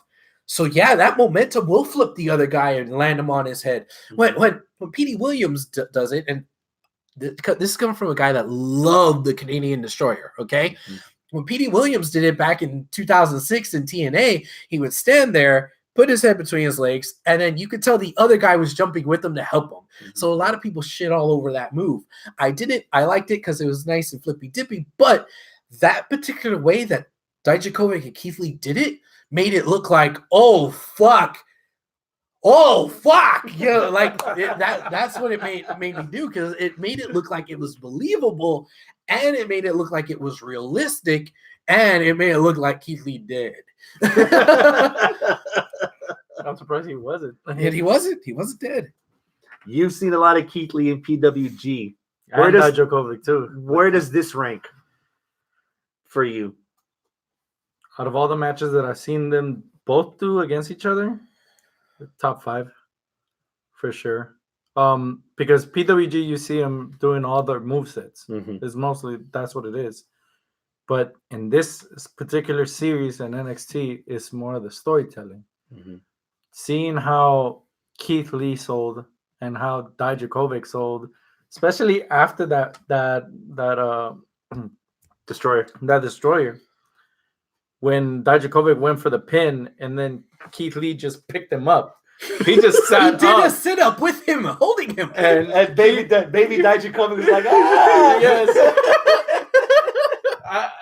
Where's the Mandalorian to save me? Seeing him do that, and then Keith Lee just stone face, just staring at straight, picks him up, and then does his move. Is okay. The storytelling of that whole moveset sequence was perfect. Yeah, that's what I learned. That's what I liked from this match here. That the storytelling from both of them, because I'm so used to seeing all the movesets from them before. I don't want this to be a slight to the rest of the matches that we just talked about, because I don't mean it to be. They told so much by doing so little, with the commercial break in between. With the commercial break. And props to WWE, and I can't believe I'm saying that, because when you're in a brand war with the up and comer, you need to bring out all the ammunition. And this was the second week that NXT was on USA. This was the week before AEW debuted on Dynamite. And to a global audience on USA Network, you opened the show with Keith Lee and Donovan Dijakovic, two guys that don't look nothing like Roman Reigns, like Seth Rollins, like Brock Lesnar, like Daniel Bryan, and they did what they did. And one guy looking like Charles Barkley, the other one looking like Luke Longley. Dijakovic fighting so hard just to headbutt Keith Lee on the turnbuckle, and he finally did it. And then Keith Lee, like the Terminator, just slowly climbs up and looks at him like, "The fuck you doing?" and commences to beat the ever-loving shit out the poor boy like he owed him money. But the story there in between, again, with the Canadian Destroyer, the moonsault off the second rope, Dijakovic actually like hanging with Keith Lee and having his way with him for most of the match. That's easily probably the best TV match. On this year. Yeah, these other matches on our list were pay-per-view matches, right? Or special events or something. Yeah, okay. Yeah. So the fact that even with the commercial break, I was like, when I saw that match live, I didn't change the channel. I was watching it. Yeah. When we were watching it here, I was still like this. Yeah. I was caught up in it, man. And again, a lot of that is because we already have prior investment. You with PWG, him with the NWA Houston here. So they already had my equity, and they just like threefold. I made money off of that. Like I was, and look where it got them. They got the exposure on USA. That was so they ended up 1-1-1 after that match. So they had a fourth match. The winner would be number one contender for the North American title. Roddy came and fucked the whole thing up. So they wanted to make it a triple threat match. And then all that got fucked up to where Keith Lee and Dijakovic, the enemy of my enemy is my bro, they team up in War Games, and they highlighted themselves even further to a bigger audience. Yeah. To the point that now, even again with the Survivor Series, Keith Lee got the rub from the guy. Yes. As much as we don't like him for whatever reason, he got the rub from Roman Reigns in front of a casual audience. Yes. On television, So if the little kiddies like Roman Reigns, eventually next year, those little kiddies are going to be in Target and Toys R Us looking for the Keith Lee figures, just like they're looking for the Roman figures. So he's there. He's set. Dijakovic, he'll probably have his turn soon enough. But that started with this match. If it weren't for the other two already, so 6 down, 1 to go. Liger versus Suzuki. Go. History. Oh yeah, that's the word. That's the word. And after seeing that match, I even told you that match was the equivalent, is New Japan's equivalent to the "I'm sorry, I love you, I love kick." you." Yes, because this is the last year basically for Liger that he's gonna wrestle, and. Going back with the New Japan announce team, they brought you the story of why they did this match. Yeah. Seeing Suzuki said, MMA match. Suzuki's last MMA match, he wanted a wrestler. The original wrestler backed out. Liger filled in and got the floor mopped with his. And Liger told him, "Give me a little time, and I'll do it again."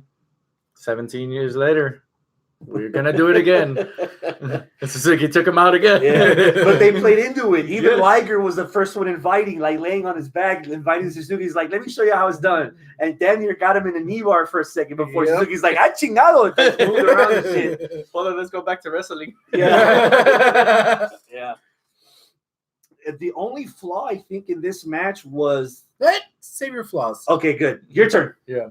Save your flaws for when we're ranking stuff. Okay, because we're waxing poetic right now. Okay, all go. Right? Hot tag, dude. History. Like seriously, I agree with you.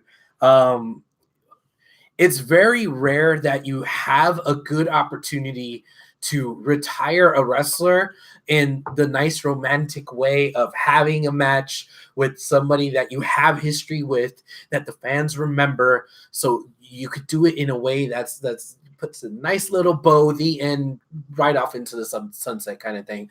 That's what this match was. They were able to fucking pull it off. And I'm glad you brought it up. It was like Flair and HBK. The story was way different as to how you got there, but it was still, you know, you're one of your biggest rivals versus, you know, you, and you're ending it. You're going out on your back the way you should, but you've been shown respect. And that bow at the end. Yeah, that bow at the end. You know, that this match was all about feels. It was all about history. It was all about respect, which a guy like Liger deserves. So yeah, that's why this match is on the list.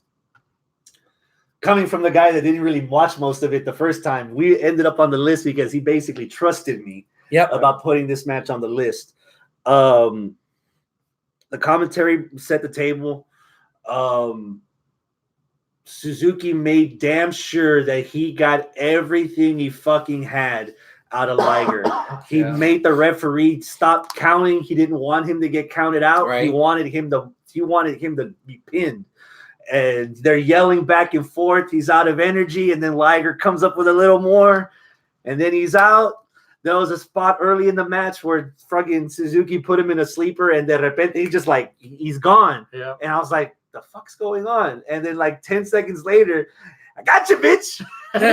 Puts him in a submission, and Suzuki's like, I didn't sign up for this. This is supposed to be easy. And dude, to the very end, man, knocked him out. And then the whole post match when he did the bow, the commentary's filling you in. That's kind of a big fucking deal. And you see people in the audience like tearing up, like Taker getting pinned at WrestleMania 30. They're a lot of them are applauding, but you can spot in the audience's crowd, audience members that are like aghast at what they're seeing. Yeah, because this is Joker beating Batman, and now the Joker's pledging that he's not gonna. It felt like that. Like Joker and the Batman and like showing him respect. Yeah. I killed you, but you're still a god. Yeah. It's like I love you. Bitch, you made me work for it.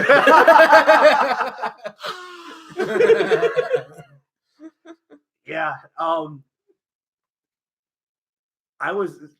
When we were watching these matches, ever since the day the match happened, every time I hear the promo from Cody and Dustin, I well up. All right. Watching Suzuki after he leaves the ring, he grabs a chair, and you're thinking he's gonna beat up the refs and all that stuff, and then he looks at Liger, he slams the chair down. Once he starts like getting on his knees, I'm already starting to well up again. It had that in the same weight, you know. I mean, it had the weight for me at Double or Nothing because I was there and I've seen these guys wrestle each other. I know the family history, but when you're filled in on everything that's going on properly, it doesn't take a lot for you to just get sucked into the moment. Yeah. And that's another example of New Japan's commentary filling you in on what you need to know. That way you're not lost as soon as the match starts. And I felt like I was one of those guys in the crowd. I was like, holy shit, I can't believe I just saw this. Yeah. You know, if this was on television, this could easily be another television match of the year, because that's what that felt like. It wasn't, you know, for the buildup of beating the shit out of Jushin so much that you had to bring out Kishin, and Kishin almost stabbed you in the face, and you see the fucking belt buckle stuck on the table. Yeah.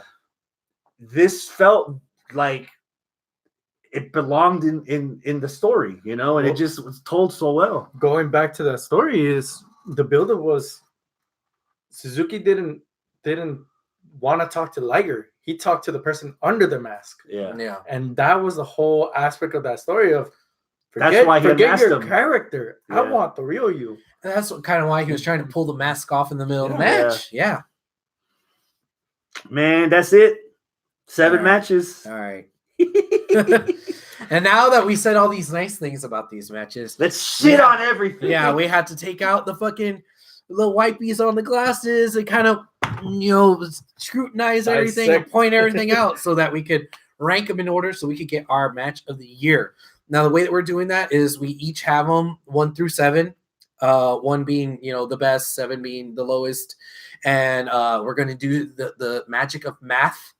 You're welcome. Thank you, Chris. We're going to give our ranking of where they are. And then Chris is going to math it out and figure out mathematically which one came out to be the best consensus between all 3 of us. While we go through it, we're going to talk shit about the match and why we ranked it so low or high or whatever. Abel. Yes. What's your number 7? My number 7 is Liger versus Suzuki. What the duck? My number 7 is Liger versus Suzuki.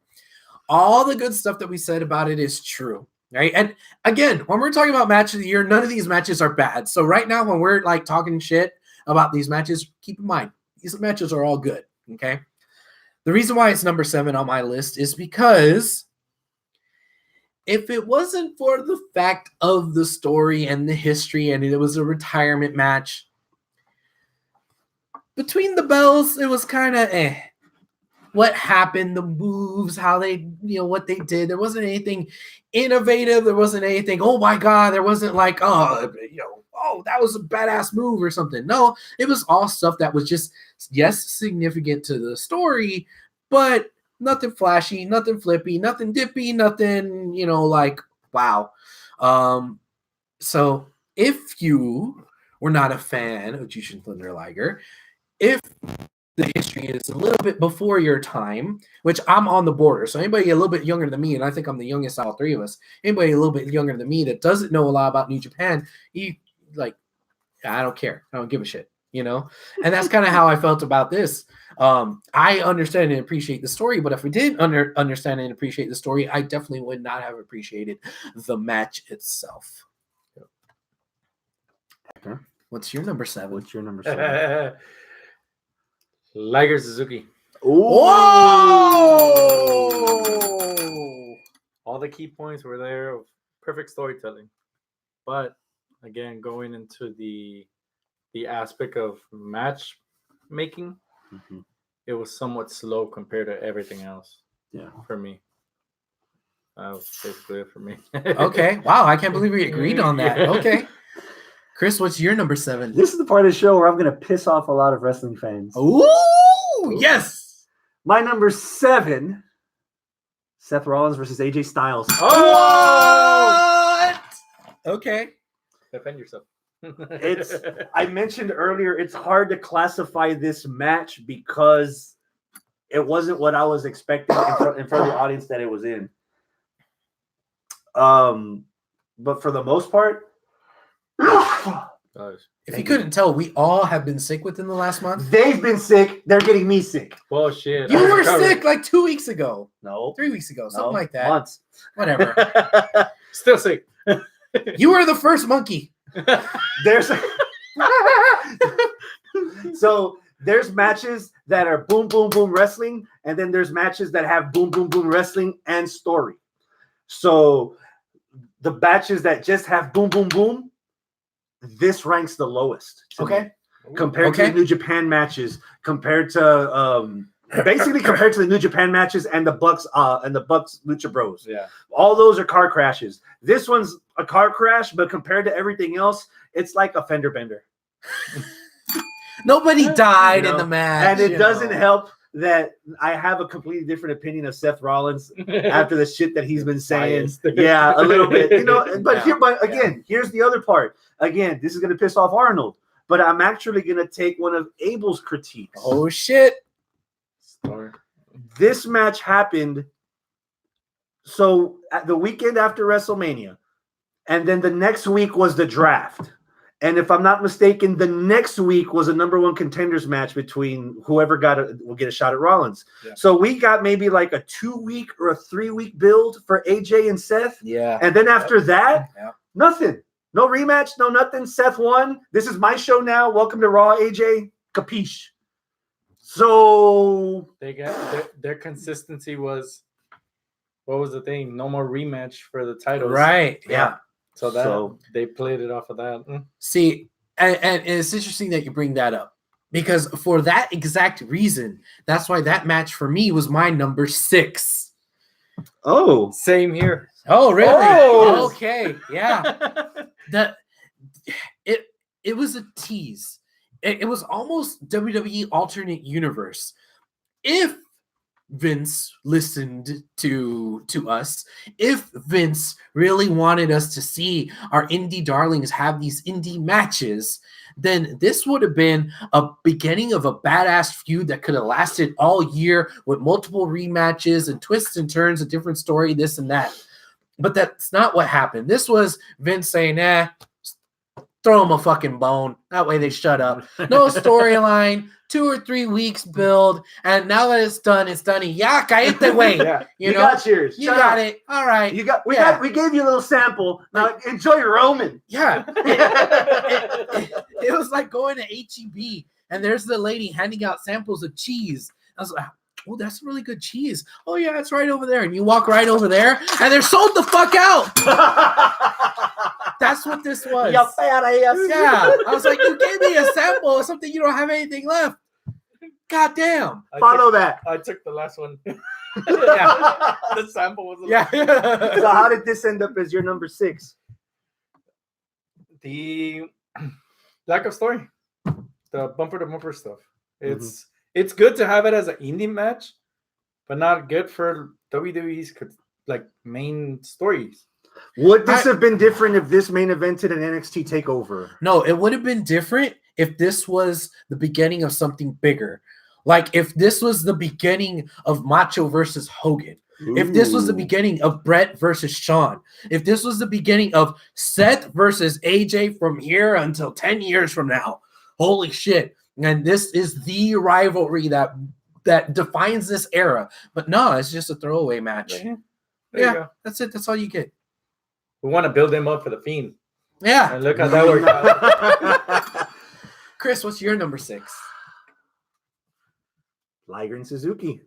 Okay. You know, as much as I loved it, you know, I'm glad it's on our list because we needed a buffer. Yes. When we were watching these in order and we knew that we came to the New Japan neighborhood, we needed a break in the middle. So we squeezed this match between the Takagi doubleheader knockouts. Yeah. And it was a perfect cleanse, and it made me appreciate the story aspect of New Japan. We get a lot of like built up matches very well from New Japan, but you rarely have. It's oddly enough I say that because in the same year that we get Liger retiring, we get the comeback of Shibata. Forehead dude. But yeah, but it's not often that you get something that compelling that you can do something WWE-ish out of the New Japan. So to have that with Liger, I'm glad it's on the list, but it compared to everything else, there's matches that have both story and a shit ton of action. This one was a lot more story, a lot less action. Yeah. I'll say this, as far as story, it's probably tied with Cody and Dustin as far as the best story out of all 7 of these matches. But story itself sometimes doesn't cut it, you know. So that's my number 6, Liger and Suzuki. Cool. Your number 5. My number 5. Keith Lee, Dijakovic. Ooh. So that gets 3 points from Hector. Defend yourself. I've been going back to the PWG stuff. I felt like I've been saturated already with them. Even though they're new to everybody else, seeing their history going up to that point, it's like, and then just seeing. Is that more recent to you? Like, did you watch? Was it last year's PWG that you were watching that? Because I hadn't had a dose of Keith Lee since NWA Houston, so there was like 2 or 3 years in the middle. I didn't catch enough of their Pretty Boy Killers at Ring of Honor. I didn't catch the PWG stuff, so the distance made our hearts grow fonder. Were you more recent? Yeah, more recent, last year. Okay. And then just the fact that the matches reminded me of Cesaro Sheamus, the series of matches they were having. You also had both athletes that were really good in the ring individually, and then try to force them down. Even though Keith Lee, dude, is try forcing that down your throat. That sounds like a challenge for him. The thing is that Limitless Abel. basket is blowing. Oh shit. The thing is that Keith Lee gives you that charisma of, man, that guy's pretty badass. Mhm. And then with Dijakovic, it kind of rubs on him. But going back to that, it's like I saw what I needed to see before. Okay. This is just a rehash mostly for me. So that's why it was my number 5. Okay. What's your number 5, man? I'll tell you as soon as I pull it up. Ah, Yes. Shingo versus Ishii. ooh. Yeah. Defend yourself. Yeah, that's my number 5. We're getting into matches that are pretty good. This isn't the best Shingo match on our list. We watched this match. Snap. We watched this match after we watched Shingo versus Ospreay, and there was a certain something that was missing. And when we were talking about why it's on the list and why we like it, I mentioned how I felt like it was Shingo's the evolution of Ishii in this particular match. It made me not really care about Ishii as much. If I don't see Ishii anymore, but you give me way more Shingo, I'm happy because now I have a PS3 instead of a PS2. You know? Fuck. Damn. He said PS3. Does that count as racist? Because he didn't say Xbox. Yeah, I didn't say Maybe if you Xbox. said Okay, Nintendo, yeah, that might have been all racist right. too. So. All right. No. Yeah. I love that you like completely whiffed on it. I was and like, it wait a came back. second. Oh, fuck. You got me. The match itself was really good. Yes, there was a whole lot of forearms and forearms and forearms and forearms and forearms and Hey. forearms.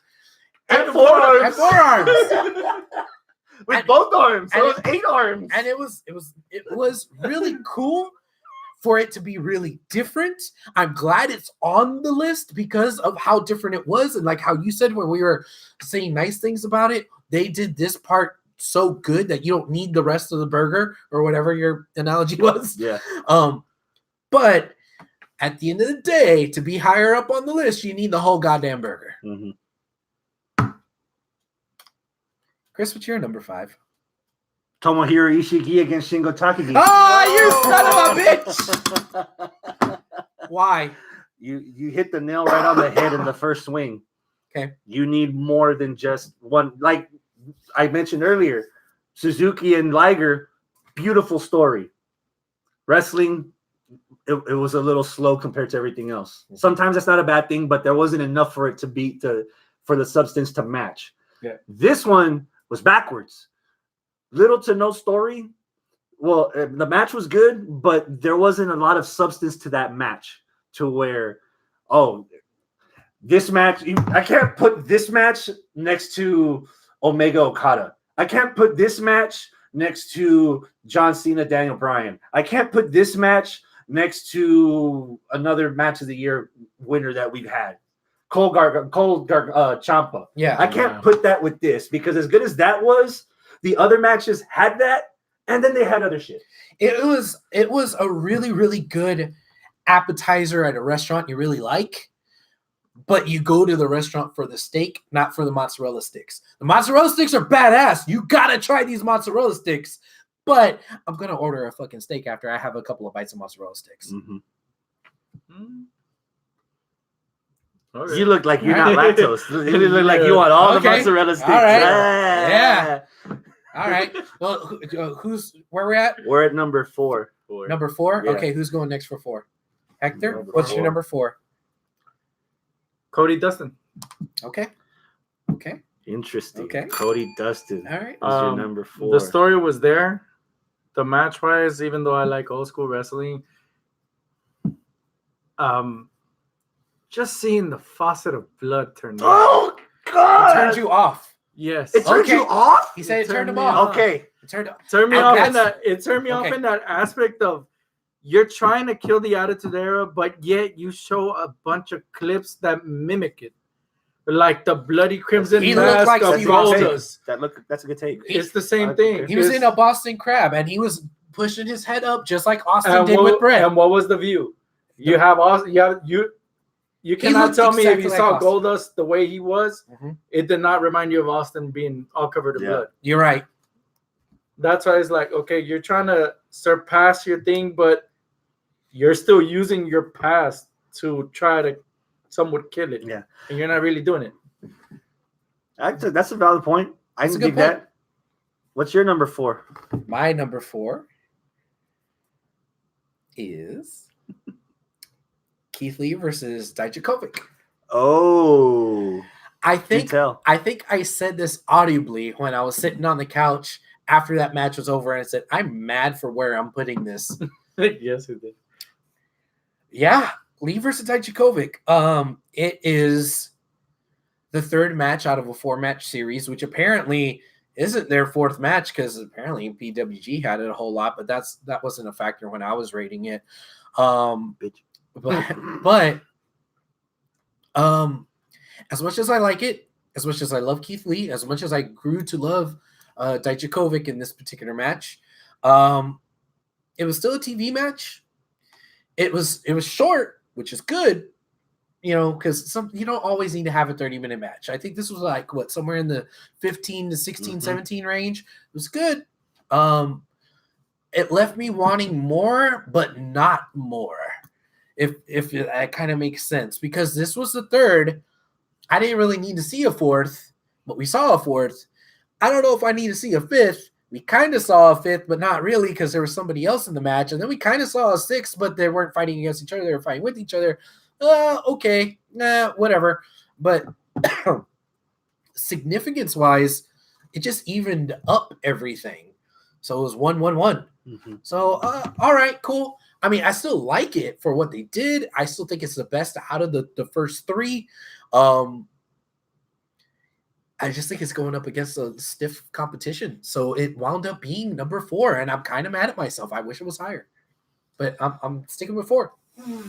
What's your number 4, champ? Keith Lee, Donovan Dijakovic. Oh, son of a bitch. This is going to be a weird take.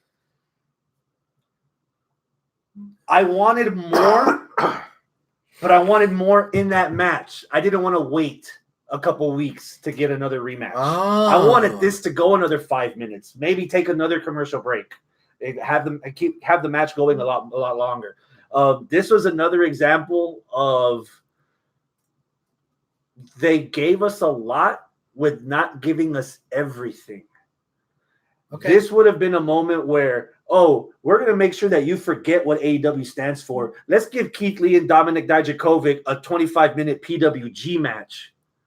And then we're done. And instead, they had the hook on the bait, and I'm about to swim. And then the next week, here's the AEW hooks. Here's some more NXT hooks. And I'm just like, felt like they should have just let him go. Yeah. And the fact that this wasn't more in this moment, that we have to break it up in installments, as it was before and now, I think that's why it ended up for me where it is compared to Eric. Again, when you're ranking this compared to everything else on this list, that for me, it's in the middle. Not bad. Obviously, it's not bad because it's on this list. Yeah. But it's not. And it's still the 4th best match of the whole fucking year. 11 points. Yeah. Between the 3 of us for Lee and Dijakovic. Okay. For anybody keeping score at home. So that was number 4 for you, right? Yep. Okay, so Hector, number 3. No. Abel. What? Your number 3. What's your number 3? Let's put your feet to the fire. Well, all right. Shit, man. What was my number 3? My number 3 was Cody versus Dustin. Oh. That's my number 3. Cody versus Dustin. Cody versus your number Dustin. 3. So that gets 5 points. Story is amazing. Wrestling was pretty darn good. They were still able to pull off stuff in the match that I didn't, or that I did think added to it, and it didn't make it go completely in the old school direction, because you need a little bit of sugar to make the medicine go down nowadays. You know, I need a little bit of action. I need a little bit of flippy dippy. I need a little bit of death defying. And it had a little bit. They had enough, but just enough. And that's it. And I find your take, Hector, interesting that the blood turned you off. Because normally the person that would be sitting to my left, Arnold, would say blood, guts, any kind of hardcore stuff, he absolutely hates. And normally, I agree with him. This isn't a normal match. I think that the Crimson Mask itself needed to be in there. Probably not, like, he probably cut a little bit too deep, but it added something to the match. And the thing about the Attitude Era, I loved that part because it made Cody seem like a hypocrite, you know? Like you're calling it out as a bad thing on the match because of the hypocrisy. I think it's a good thing on the match because of the hypocrisy, because it shows the hypocrisy of Cody. Mm-hmm. But one thing that's bringing it a little bit further down for me is the shenanigans at the beginning of the match. I marked out for this when I first saw it. When Cody went out there, had a sledgehammer, broke up Triple H's looking like throne. That had nothing to do with this match. Shots fired. It did have something to do with the undertone of what Double or Nothing was. Double or Nothing was shots fired to WWE. If they're able to pull this off, hey, guess what? Now we're the big boys. But that had nothing to do with the actual story of him versus his brother. If they had it more pronounced that Dustin is the guy representing the old way from back in Vince's time and in WWE and all that, and they try to like tie that together, and Dustin was like a protege of Triple H even though he wasn't, then maybe that could have made more sense to kind of tie it in. But it seems like it was two completely separate issues, two completely separate storylines that you're trying to push together in one instance, in one match, and that took it down for me on second viewing. So yeah, but the story's great. Again, third best match of the fucking year for me.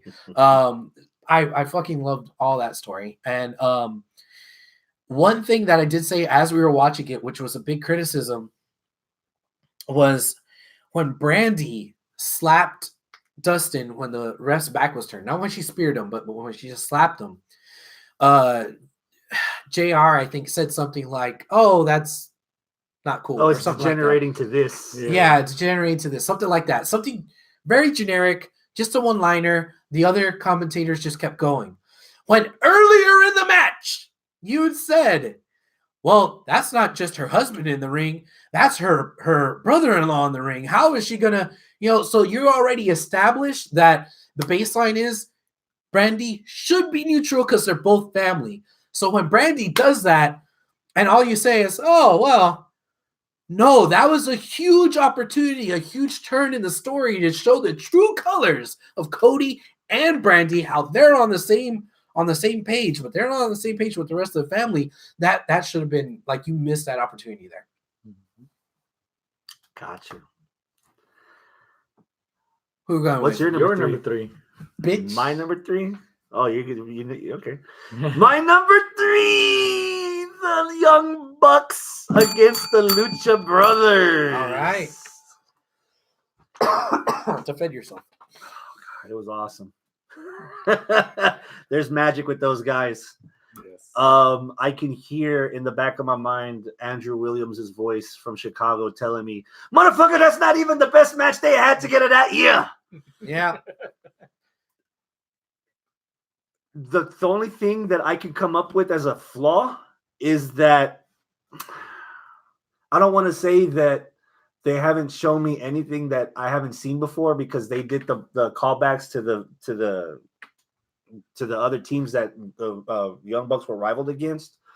But in the moment, for me, that's not even the best match at that show. Oh, so, yeah. Again, when you look at this list, the car crash matches, the stiff New Japan stuff. Yep. What is it about this match that's different from the others? and there really isn't a lot. Okay. You know, regardless that there's 4 people in the ring instead of 2. Okay. What they did in the ring physically was no different than Ospreay versus Takagi or Ishii against Takagi. You know, so I mean, it stands up a little bit more, but it's not the top for me. Okay. So my number 3 is Young Bucks versus the Lucha Brothers. So Hector, With that same comment that you said, that's why I have it as my number 3 too. Oh! elaborate some more. A lot of the car crash, bumper to bumper, basically, and they've shown us everything that they needed to show, but they've done that throughout already. So to the point of seeing something new, they really haven't showed us anything new. The commentator dropped on there that the Young Bucks were actually they've practiced a new finisher that they were going to show us, And they never showed it. So the one opportunity you have to push this match above the others and swing and a miss. And if they showed it, and if I think the move they were trying to show didn't work out, that was probably the error that they did to Matt, and Matt got pulled in, and Nick did the double stomp to Matt. Yeah. So that was probably supposed to be the new move, but they never did. Here's the other thing on that match. What they were trying to sell me wasn't what I got in this aspect. They hyped up the fact that the Lucha Bros are in essence a better tag team than the Bucks, even though the Bucks are brothers and the Lucha Bros are brothers, because so far in this year, up to that point, the Lucha Bros had wrestled already 65 times together. They just wrestled a night ago in Tijuana, and then that night they're in this match. The Young Bucks that year had only wrestled together twice, Tokyo Dome for Wrestle Kingdom, and then in Puebla when they took these titles from the Bros after the Bros had already wrestled and just won the belts. So I was expecting more mistakes from the Young Bucks and the Lucha Bros exploiting that mistake for them to win the titles. So the fact that all of a sudden the Young Bucks got good, for them to win it. It kind of, and I'm not hating on the Young Bucks. The match was still good. Everything else was good. I mean, you're still talking about number 3. Yeah, we're talking about number 3. But like, if we're nitpicking, if we're like finding flaws in these diamonds, a B+ diamond isn't bad, except it's not a fucking A. Yeah. And in that aspect, you're telling me that this team's the rustiest one. Yeah, they're the ones breaking out moves from other teams that they wrestled before, and they wound up finding a way to win this match. It just, for whatever reason, that kind of just it unplugged me a little bit from the totality of it. Well, I'm gonna say something here. I wasn't in Puebla to see Young Bucks versus Lucha Brothers before that. Puebla. I went there, so I don't really give a shit. Those other matches with them together, they're not on our list, so I don't really give a shit. Comparing this match to the other matches on our list today is the reason why I put this as my number 2. Oh. This is my number 2 match. So 6 points for you for the Lucha Bros against the Bucks. You're going to try to defend this. Yes, I am going to try to defend this. Go for it. I think that there is a smidge of a little bit more historical precedence here because of the fact that it's the first title change of the tag belts on AEW. Now, sure, it wasn't AEW's tag titles, it's AAA tag titles, right? But still, that added to this whole prestige aspect of Double or Nothing needs to actually take off. With that title change, oh shit, title change happened. This is making this fucking show legit. It's solidifying the show. The story is that, they go on back and forth. The story is that, they're both the best in the fucking world. You know, the story is these guys are, trying to make this new company, and they're trying to again, showing the nods to all these other, teams out there. They're trying to put everything together. So aside from the bumpers, which it was great, you may have seen all this other shit in PWG and New Japan. I haven't seen it, so I don't really give a shit. A lot of that stuff that I saw was new to me. So I liked it. It was badass. In between the bells. story was good enough for me to be like, hey, this should be way up there. And the fact that the Bucks are a little bit different than Cody. Cody is trying to be Triple H. The Bucks are just as much owners of the company as Cody. They're just doing it in the ring. You know what? You have your little blood feud with your brother, trying to show off by hitting the hammer on Triple H's throne.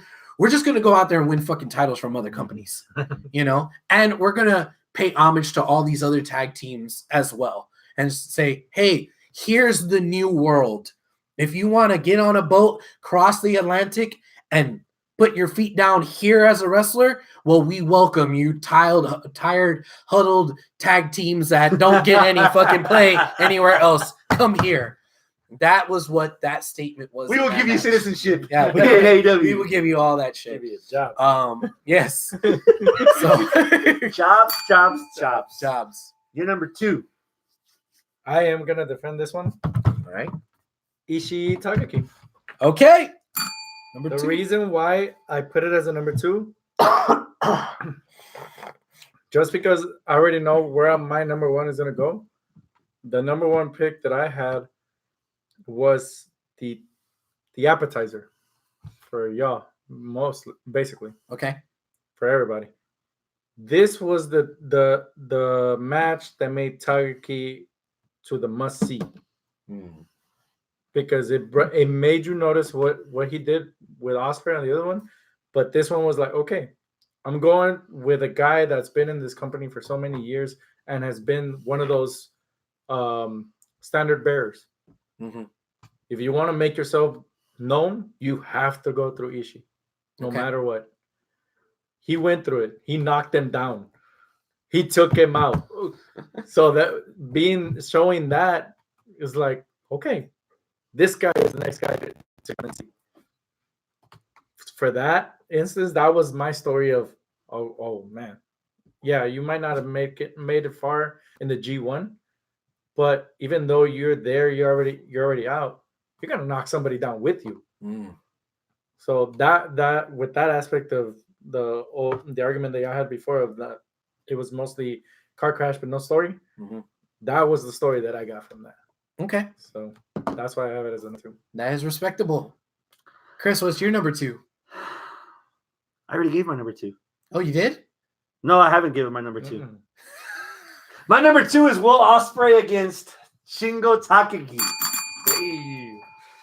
Out of all the technical, the brutal, the flipping, match-wise, that's it.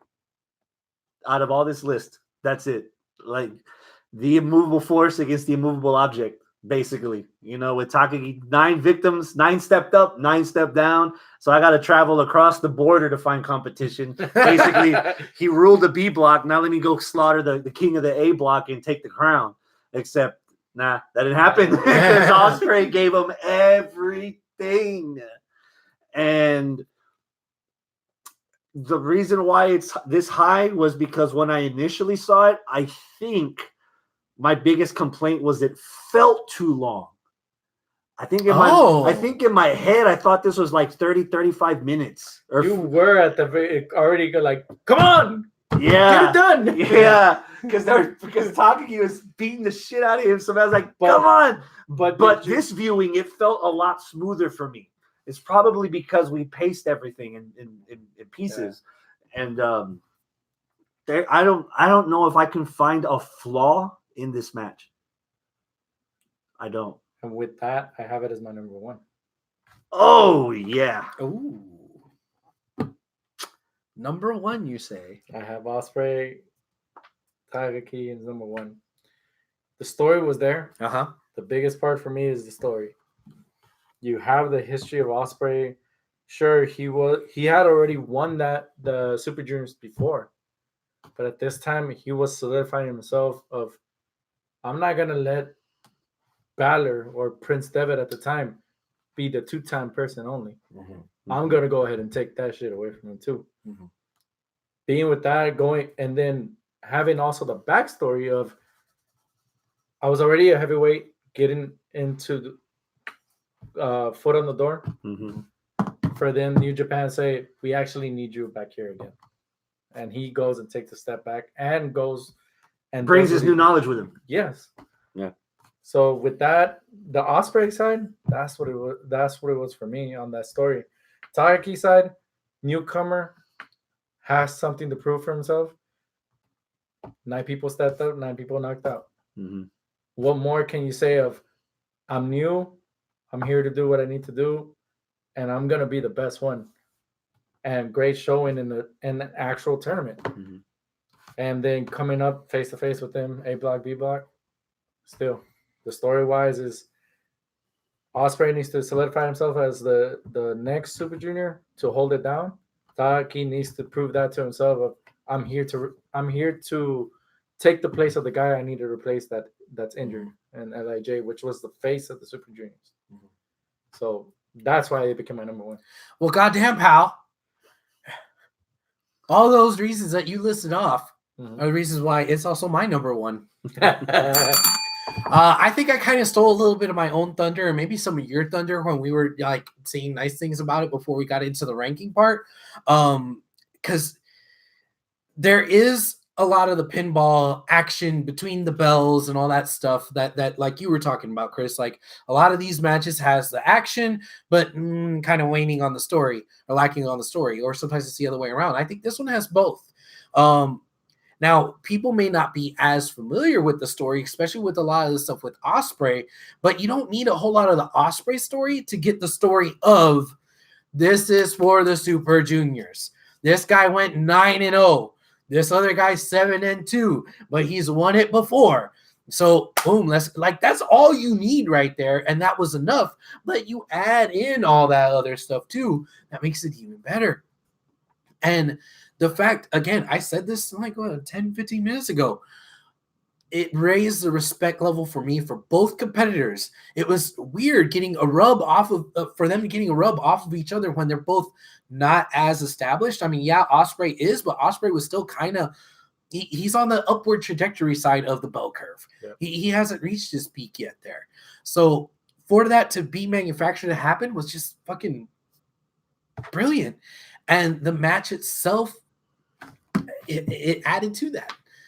So, Chris, what's your number one? My number one is Cody versus Dustin. Bing! The watching it here, you mentioned it earlier with the Osprey and Takagi. Even though I didn't say it felt as long the second time, I was still at that. Come on, end it. Yeah. It has to be done now. I never had that with Cody. You said it when you were saying Cody and Dustin. It was enough. Sometimes enough is enough. You know, sometimes you don't need to go overboard. You don't need to overeat and then sleep bad and then wake up morning and all over the wall and sign your name on the corner. Sometimes you just need to be satiated. And that was enough.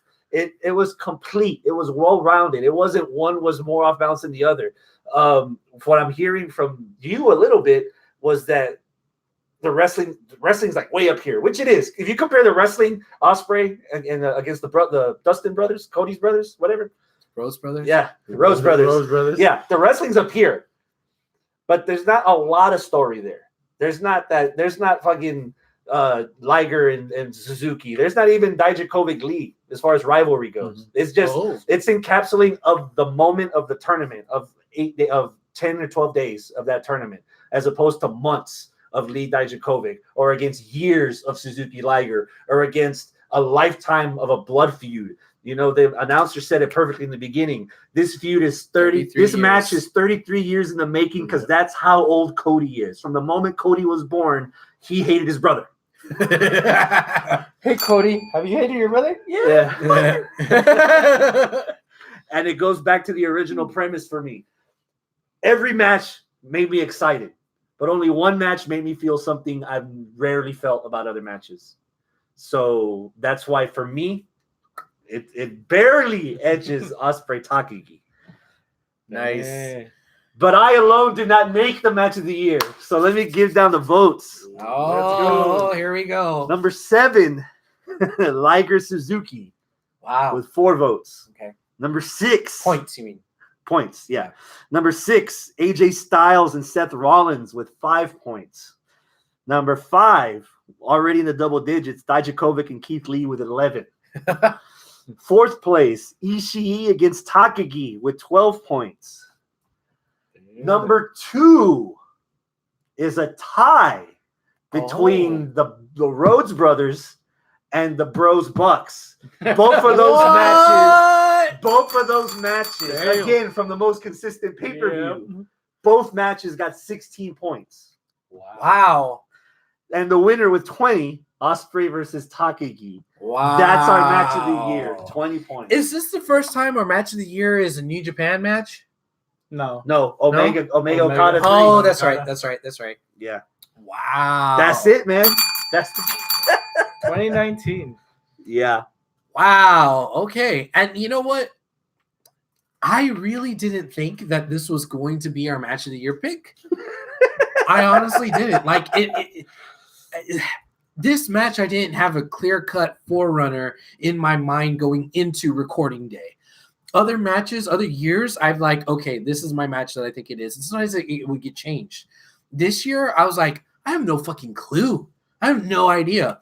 So say what you will about that. Maybe that's the competition this year. But it wasn't until I was actually putting this list together that I realized, fuck, this is going to be this match. It's going to be the match of the year. And it's like not any big American names, right? It's Yet.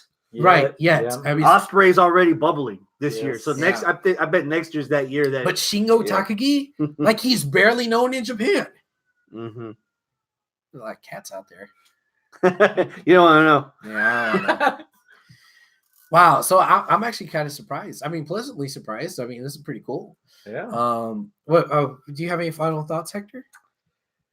I think there could have been more matches Oh yeah. in there. Oh man, there could have been. Yeah, they could have. But Good luck watching it all.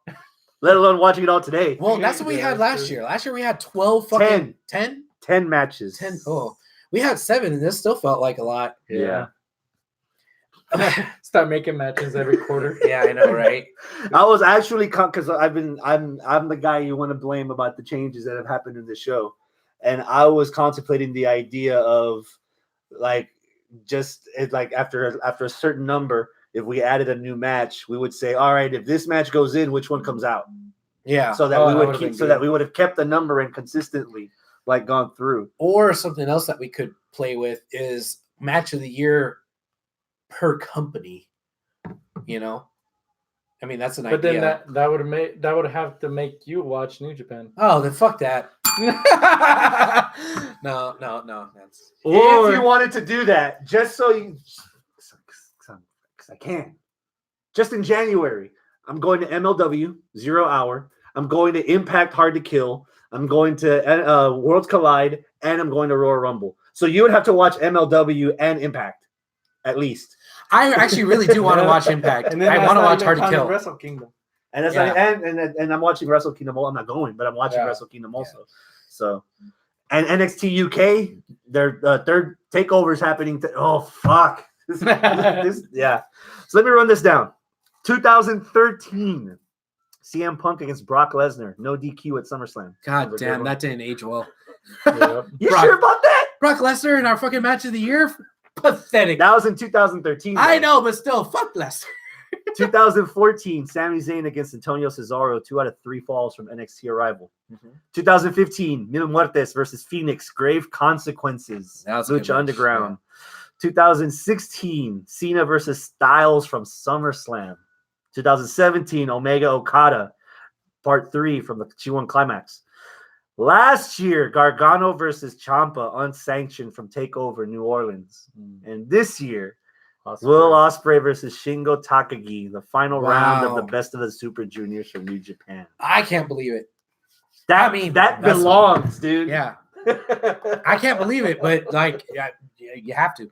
I know that there's going to be a lot of criticism, especially even from Andrew. I know you said it himself. Like, half of our matches on the list were wrong from New Japan. It's like, this isn't even the best from the Super Juniors. This isn't even the best from the A block. This isn't even the best from the B block on the G1 Climax. It's like, what the hell are you doing? You know, I took a bigger shit than that list of yours. You know, Yeah. But wow, cool. It was crazy. 2019 says Jeannie. Oh, Right. I had a You have some message. honorable mentions for match of the year candidates. Match the of best the of year the candidates, rest. according to Luis Rodriguez, it was you against the bell. Yeah, fuck that bell. Honorable mentions. Homecoming, LAX against the Lucha Bros in that ladder match. That ugly spot where they did the Spanish fly and Phoenix's head bounced off the floor. Yeah. Oh Yeah. Again, I'm not sure if we didn't have enough time or we didn't try or think about it too often. There's a couple of women's matches that could have potentially made this list. I'm gonna throw the women's War Games match in here. Okay, honorable mention. that's very yes. That was one of the most because I've seen a couple of. It was so differently booked from compared to like some of the WCW ones, especially that god awful 3 versus 3 versus 3 where the one winner gets a title match crap. Some of the old NWA ones, and still this was a completely different presentation. Yet you could still believe it. And they told the story very well to the point where you bought into it. So the women's more than the men. The men obviously it was good, but the women's exceeded my expectation. So, and of course, dude, fucking Rhea Ripley and Shayna to close out the year. That was a sleeper too. That was really good. That was fucking good, man.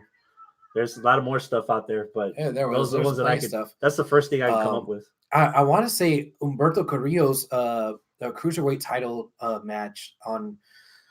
Oh shit! I want to say it was like on the pre-show on the pay-per-view in like September or October with Buddy Murphy. Yeah, I was thinking about that one of the Buddy Murphy matches. Mm-hmm. I forgot which one, but yeah. I mean, I remember thinking, wow, Humberto Carrillo really's got something here. So yeah. Did it just die? No, it's fine. I don't know what the hell that was that popped up. Okay. Okay. We're still going. Yeah, we're still live. Okay. That was weird. do you have anything to throw out there? Not really. Other than probably Ospreay Ibushi. Oh yeah. For Wrestle Kingdom. Yeah, that was pretty good too. Yeah. Just that. I guess the thing that caught me from that match is that camera angle. Mm-hmm. Yeah. Shit, sorry. Ibushi grabs him and tries to flip him over as a suplex, and then Ospreay lands, and then you see that camera angle with Ibushi like a telenovela. Yeah. If we're going New Japan, the first match with Moxley and Juice Robinson for the U.S. title, that was one that really caught my attention. I didn't realize it at the moment, but afterwards, like, damn, Robinson hung with a former heavyweight champ, and if he had more matches like that, I can buy Juice at least in Japan with a run with that belt, especially with some of the guys that are in that picture now. Like if you see a guy like Kota Ibushi with the briefcase is getting a title shot at their biggest show of the year, a couple matches from Juice, just like if not Juice, I think for all the story that they've been building up the last couple of years, why not have fucking Kazuchika Okada defend the title against Tomohiro Ishii? Yeah. To give him that shine of, oh man, he was this close. Now we're gonna see him like even train even harder, because he's always had the like the U.S. title or the never open weight, but like everyone likes him, but for whatever reason, his popularity or groundswell isn't enough for him to get to that top level. But wouldn't that be the mirror image of what's happening now with Okada and the guy from LIJ? It's not Naito or Evo, it's Sonata. Yeah. It would basically a whole rehash of Sonata story because Sonata keeps getting King of Pro Wrestling matches. Well, for those events, he's always challenging for that title belt. That was their match of the year for New Japan. Yeah, they voted it themselves. And then it's always been that close. Yeah. What about Cole versus the Raw champion and the SmackDown champion to start off the Survivor Series build? Yeah. I don't- Oh, so it was oh my God, Cole versus Daniel Bryan. Yeah. Because we had a Oh, match. yeah. It was 25 Yeah. minutes, and Cole actually got the pinfall on Bryan. And The then the he did Raw the one same with thing. Rollins, Yeah. it ended in Yeah. a schmaz, but that's the SmackDown one. That's a good pick. Yeah, that was a good one. Yeah. Wow. All right. What's well, 2020 looking like? Make some predictions. Oh shit. The Fiend loses to Roman Reigns. Oh God. Ugh. Can I tack on something to that since you mentioned for that? I wouldn't mind it. Okay. The 2019 has been I don't want to say it negatively. For me, it's been a tolerable year for Roman. As a human being, I'm glad he got into remission. He's good. The whatever was in him is gone. You know, he hasn't been shoved down our throats in the main event title picture. I wouldn't mind seeing Roman beat Fiend if he's the one, but not at WrestleMania. And I don't want Roman to win the Royal Rumble for that. Roman's got enough clout right now that he doesn't need the Royal Rumble win to be the number one contender. And if he puts over the Fiend at WrestleMania and Roman gets him at the rematch, I think a lot of your hardcore audience will be more will embrace Roman more if you at least let the other people have the rub. They'll just flatten them out and just leave them. The way that would happen is if Roman wins the Money in the Bank. Oh. If he cashes it in. On an already beaten up Fiend. On already beaten up Fiend. Even though the Fiend wins, cash it in right there. Because that doesn't take away from the Fiend's story. Yeah. Because believe it or not, the Fiend has a story right now. Because of all the photographs he has in the back and people that he's damaged, he's messed them up to the point that they went back to their past. Yeah, yeah. That pimp hand, boom. But if you notice the gloves, heel and hurt. Yeah. Hurt always man of a claw, and now that's the one that he's been using to beat people up. So first time he tried it on Finn, beat him up, sent him to NXT. As the Prince comes back. He did that with Daniel Bryan. Daniel Bryan lost his hair, and now he's a dragon almost. Seth Rollins. Seth knocked Rollins them back to the point after the Shield. Yeah.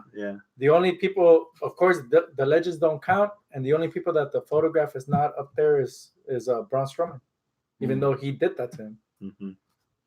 But it's part of family, so he's used to getting So that's the thing. Like the Fiend has a story. As long as they don't mess with the Fiend, Bray Wyatt with the whole thing with TLC was iffy. Yeah. But I got a prediction, but this was more an overarching prediction. Okay. I think this year for WWE is going to be a lot like the WWF New Generation era years, where they are going to, kind of lose a little bit of popularity, and AEW is this is going to be history repeating. AEW is going to gain a lot of popularity and maybe even poach a few of the wrestlers at some point throughout the year. And now the hot thing is AEW. And then maybe in 2021, when Vince is getting beat down on the ratings and stuff, that's when we're going to have another shift or something to ultimately wind up beating AEW. But I think this year is going to be the year that AEW and or friends, this might be WCW by committee, right? This might be AEW aligning with New Japan, aligning with ROH. Impact is in there as well, where they, by committee, start making WWE less popular. Whereas back then, it was more WCW was more popular than WWF, and then that's why New Generation wasn't looked on as glowingly as it has been. I'm going to be a little bit more specific. Okay, be more specific. I believe that AEW, both AEW and NXT will have higher ratings than Raw and SmackDown. Yes. Okay. I believe because Raw, SmackDown specifically, they signed, Fox signed them for that contract expecting $3 million a year, and they're getting $2 million, sometimes under that. Raws, for the lack of attendance, they're still in the twos. I'm expecting both NXT and AEW to either meet or exceed them at any point in the year. They're going to beat them in 1 week. Yeah. One of them or both of them are going to beat Raw and SmackDown, because There's for context, I have one of my favorite documentaries. Oh, snap. That's Too much water. he's literally taking a pee break in the middle of the match or in the middle of the podcast. Hey, we're not talking about girls. One of my favorite documentaries is Who Killed the Electric Car. Okay, yeah.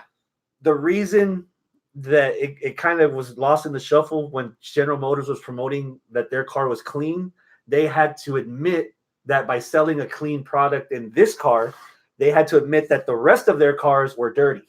Nah.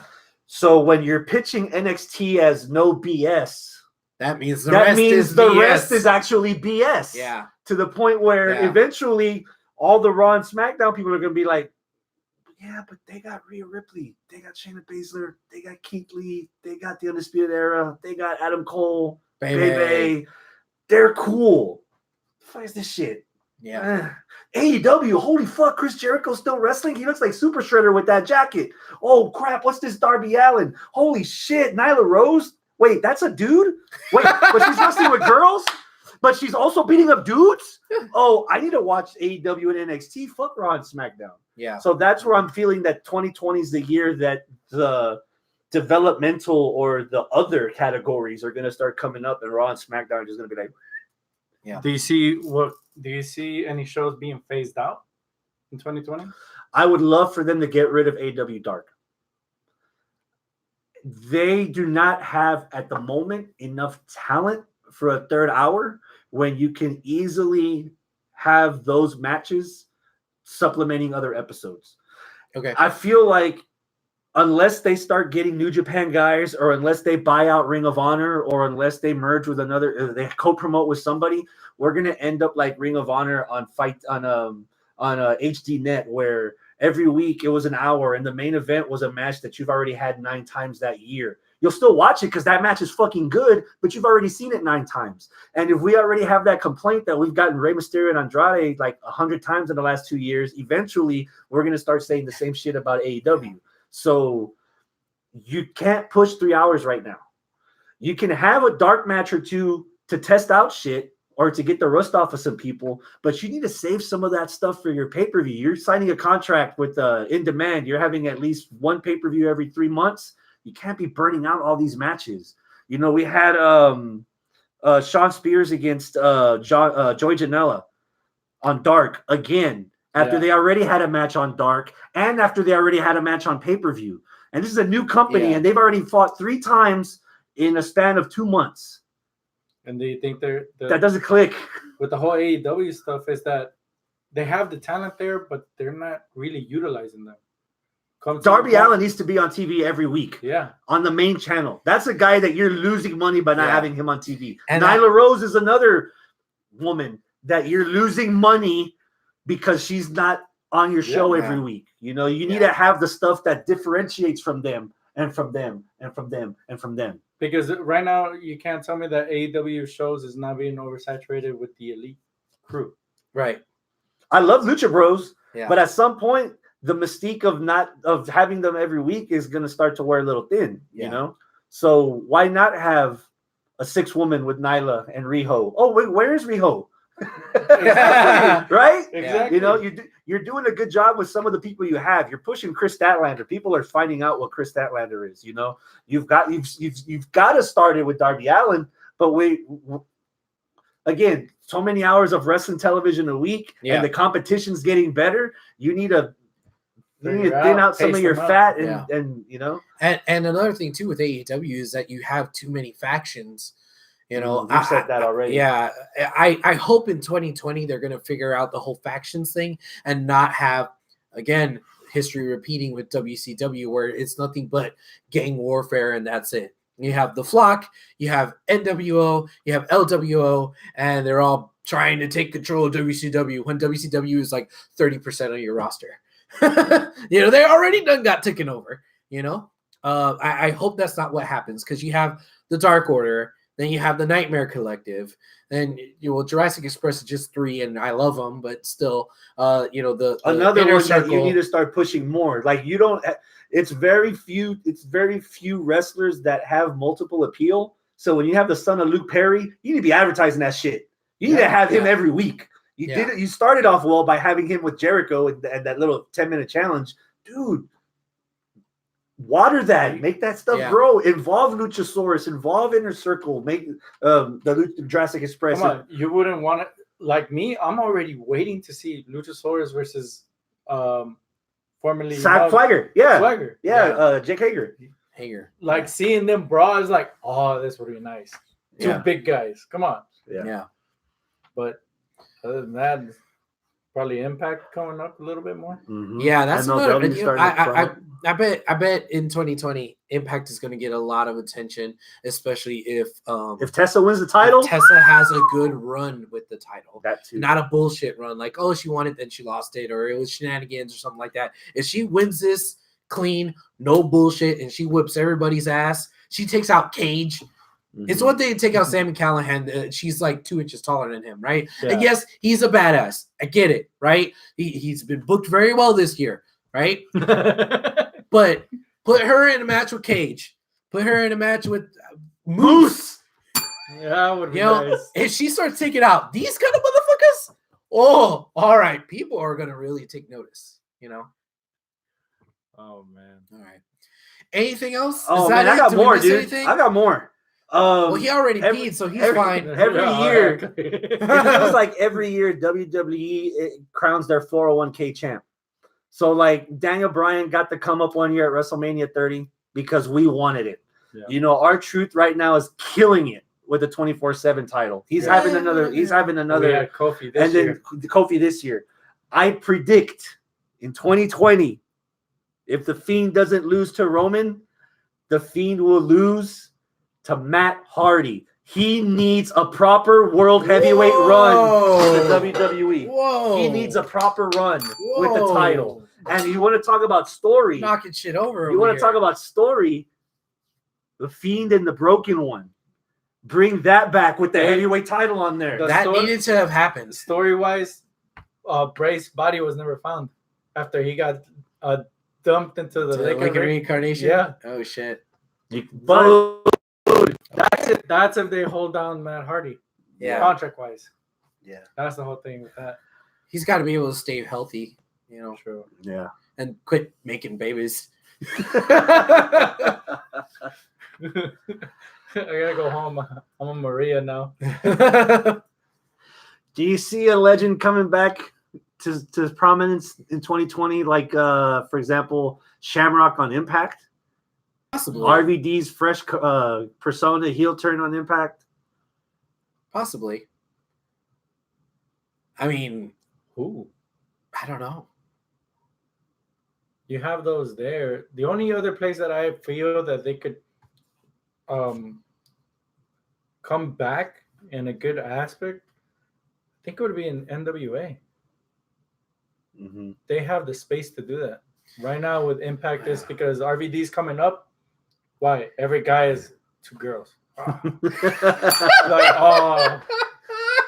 Because if RVD did not have that girl, would you pay attention to it? Yeah. The His heel shenanigans- run without that wouldn't be the same. No, it would. No. I think it would remind me of the whole Immortal stuff. Yeah. Back when he was a Yeah. heel. Yeah. Shamrock taking the dick flip from Joey Ryan. Yeah. Just great. damn near made my year. And the fact that he like is adjusting to this generation of wrestling and is having fun with it, he looks in his best shape as he ever did in MMA, in UFC, or let alone in the Attitude Era. You know what? Here might be a sad prediction regarding NWA. I think it's going to be gone by the end of the year. I don't think it's going to last. I don't. Yeah. I think they're gonna overtake ROH. What?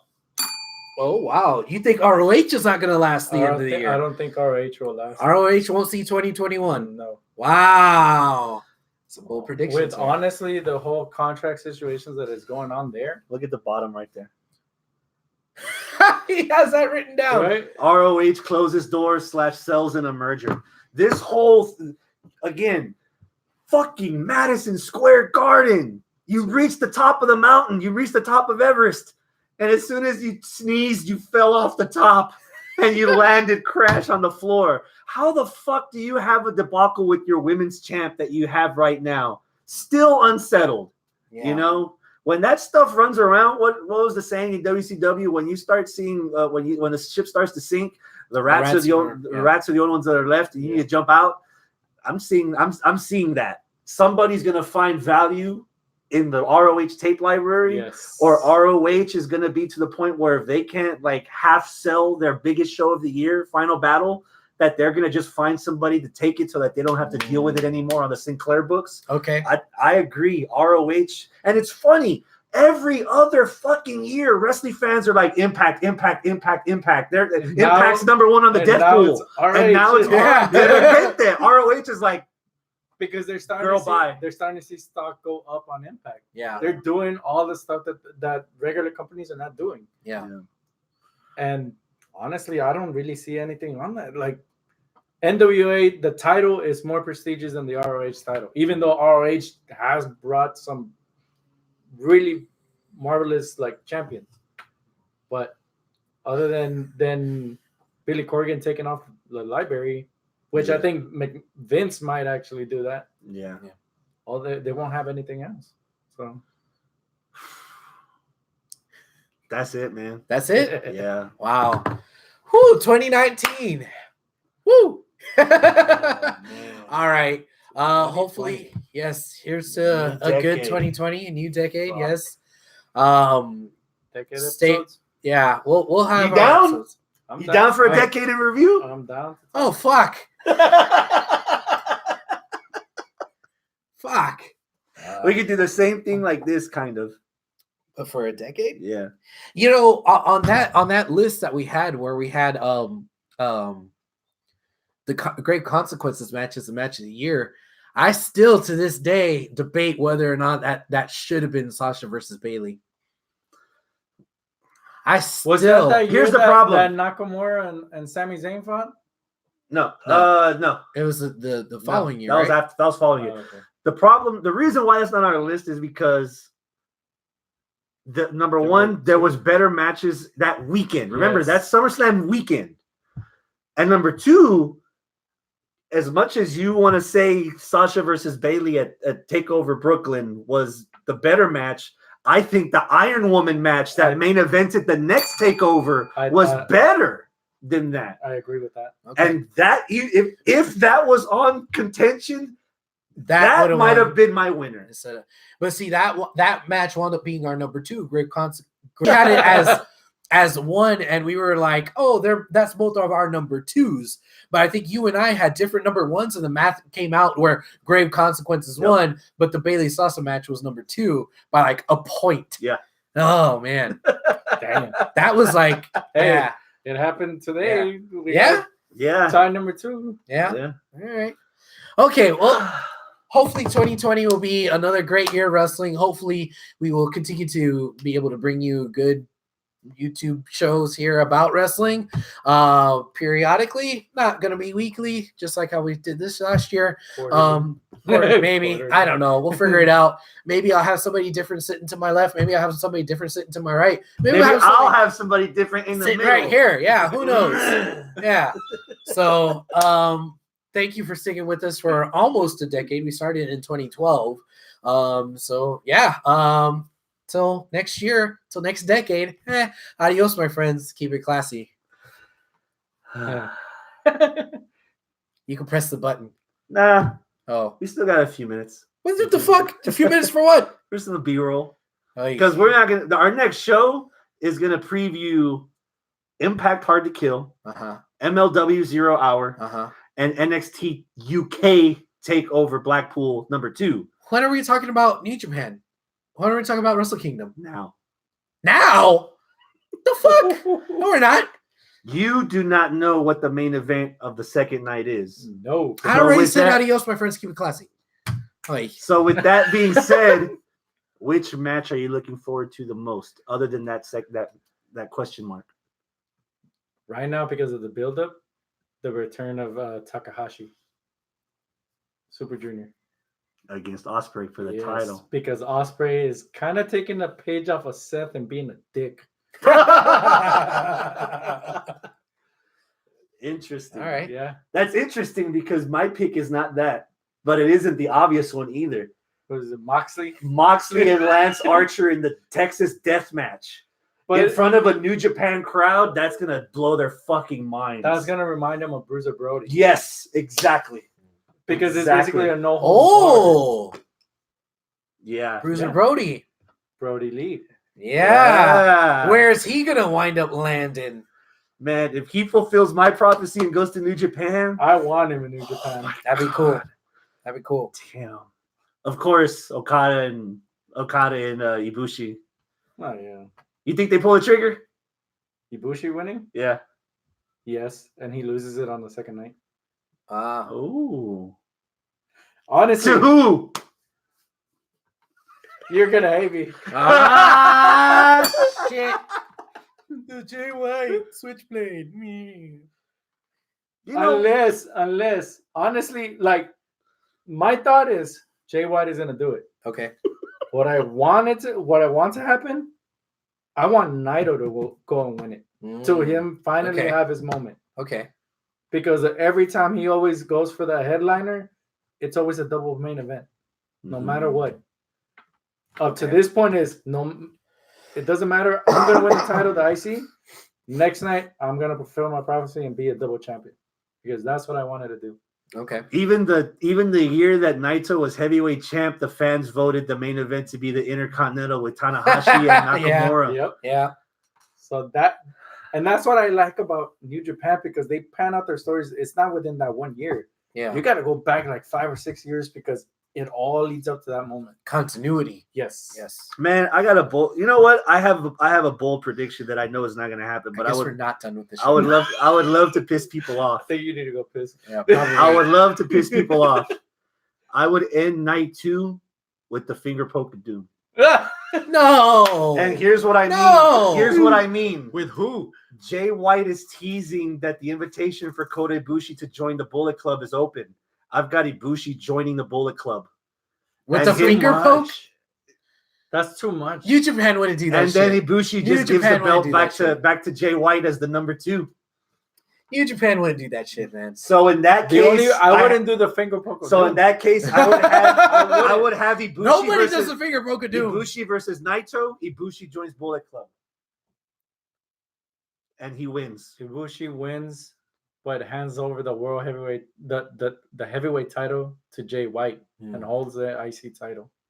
That would He work got out. his moment. He got the Yeah. belt, and now he's got friends. Now Okay. that all of his friends are gone, Okay, so going back to the point. because New Japan does that. They put Yeah. all the recipe, Yeah. all the ingredients to the recipe, and when you eat it, you're like, "What the fuck is this?" Then you eat it, and then you're like, "Oh my god!" So going back to my scandalous remark the last time I was on the show, after seeing what Ibushi has done this whole year in New Japan, and what Omega has done this year in AEW, am I right of saying Omega is the Marty Jannetty of the group? Oh, that's hard, bro. That's fucking hard. If we're gonna scratch the bedrock and scratch the surface, go down to the bedrock. I told you this in the beginning. I told you this in the beginning that the Golden Elite were gonna be in a situation where they were gonna get fucked either way. If they put themselves over in the beginning as champions, then all the critics are going to have enough ammo to say, "Oh, well, that's why they started the company because they wanted to be their own champs." Yeah. If they don't have the champs, Omega's not even sniffed Wrestler of the Year this year for anybody here or online. In fact, they're complaining that Kenny Omega's being treated in AEW the way he would have been treated in the main roster of WWE anyway. But he's doing that so he doesn't look like the corporate dick, and in doing so, he's hurting his stock value. Yeah. So it's not that if he's the Jannetty, it's because he wants to be the Jannetty or he's choosing. It's kind of like the hand of business is forcing him. Either way, he's going to end up being the Jannetty anyway. So I'm guessing I should put that not within this whole year, but 5-year span. Let's see who does the most. Yeah. And did you catch that video, that promo video of Omega when he came out dressed as there was a video where like all of his friends left him, and there was a little sign of Ibushi in the background. Yeah, that 8-bit one. What if Ibushi's the heel and they and New Japan invade? Because remember, if Jericho There are loses talks. to Tanahashi, Ah. Jericho's giving him a shot at the AEW title. So if he's opening the door for one Japanese guy to come in, Let Bullet them all Club's the come kind in, of group yeah. that's gonna find their way in. We And got Kota more jobs. Ibushi has hi. So Kota comes in as Kenny's best friend, now the corrupted heel, head heel as the leader of the Bullet Club. against Oh. the former leader of the Bullet Club and now the leader of AEW. Oh fuck, dude. Storytelling. Somebody send me the check, please. Somebody hire me. I'm on Indeed. My profile's on Indeed. God God damn. damn. That's what New Japan does. That's why we keep watching. Because they That's throw what- those New curves. Japan has a way to get you. Yeah. So, Yeah. Now we're done. Okay. Yes, now we're done. God damn.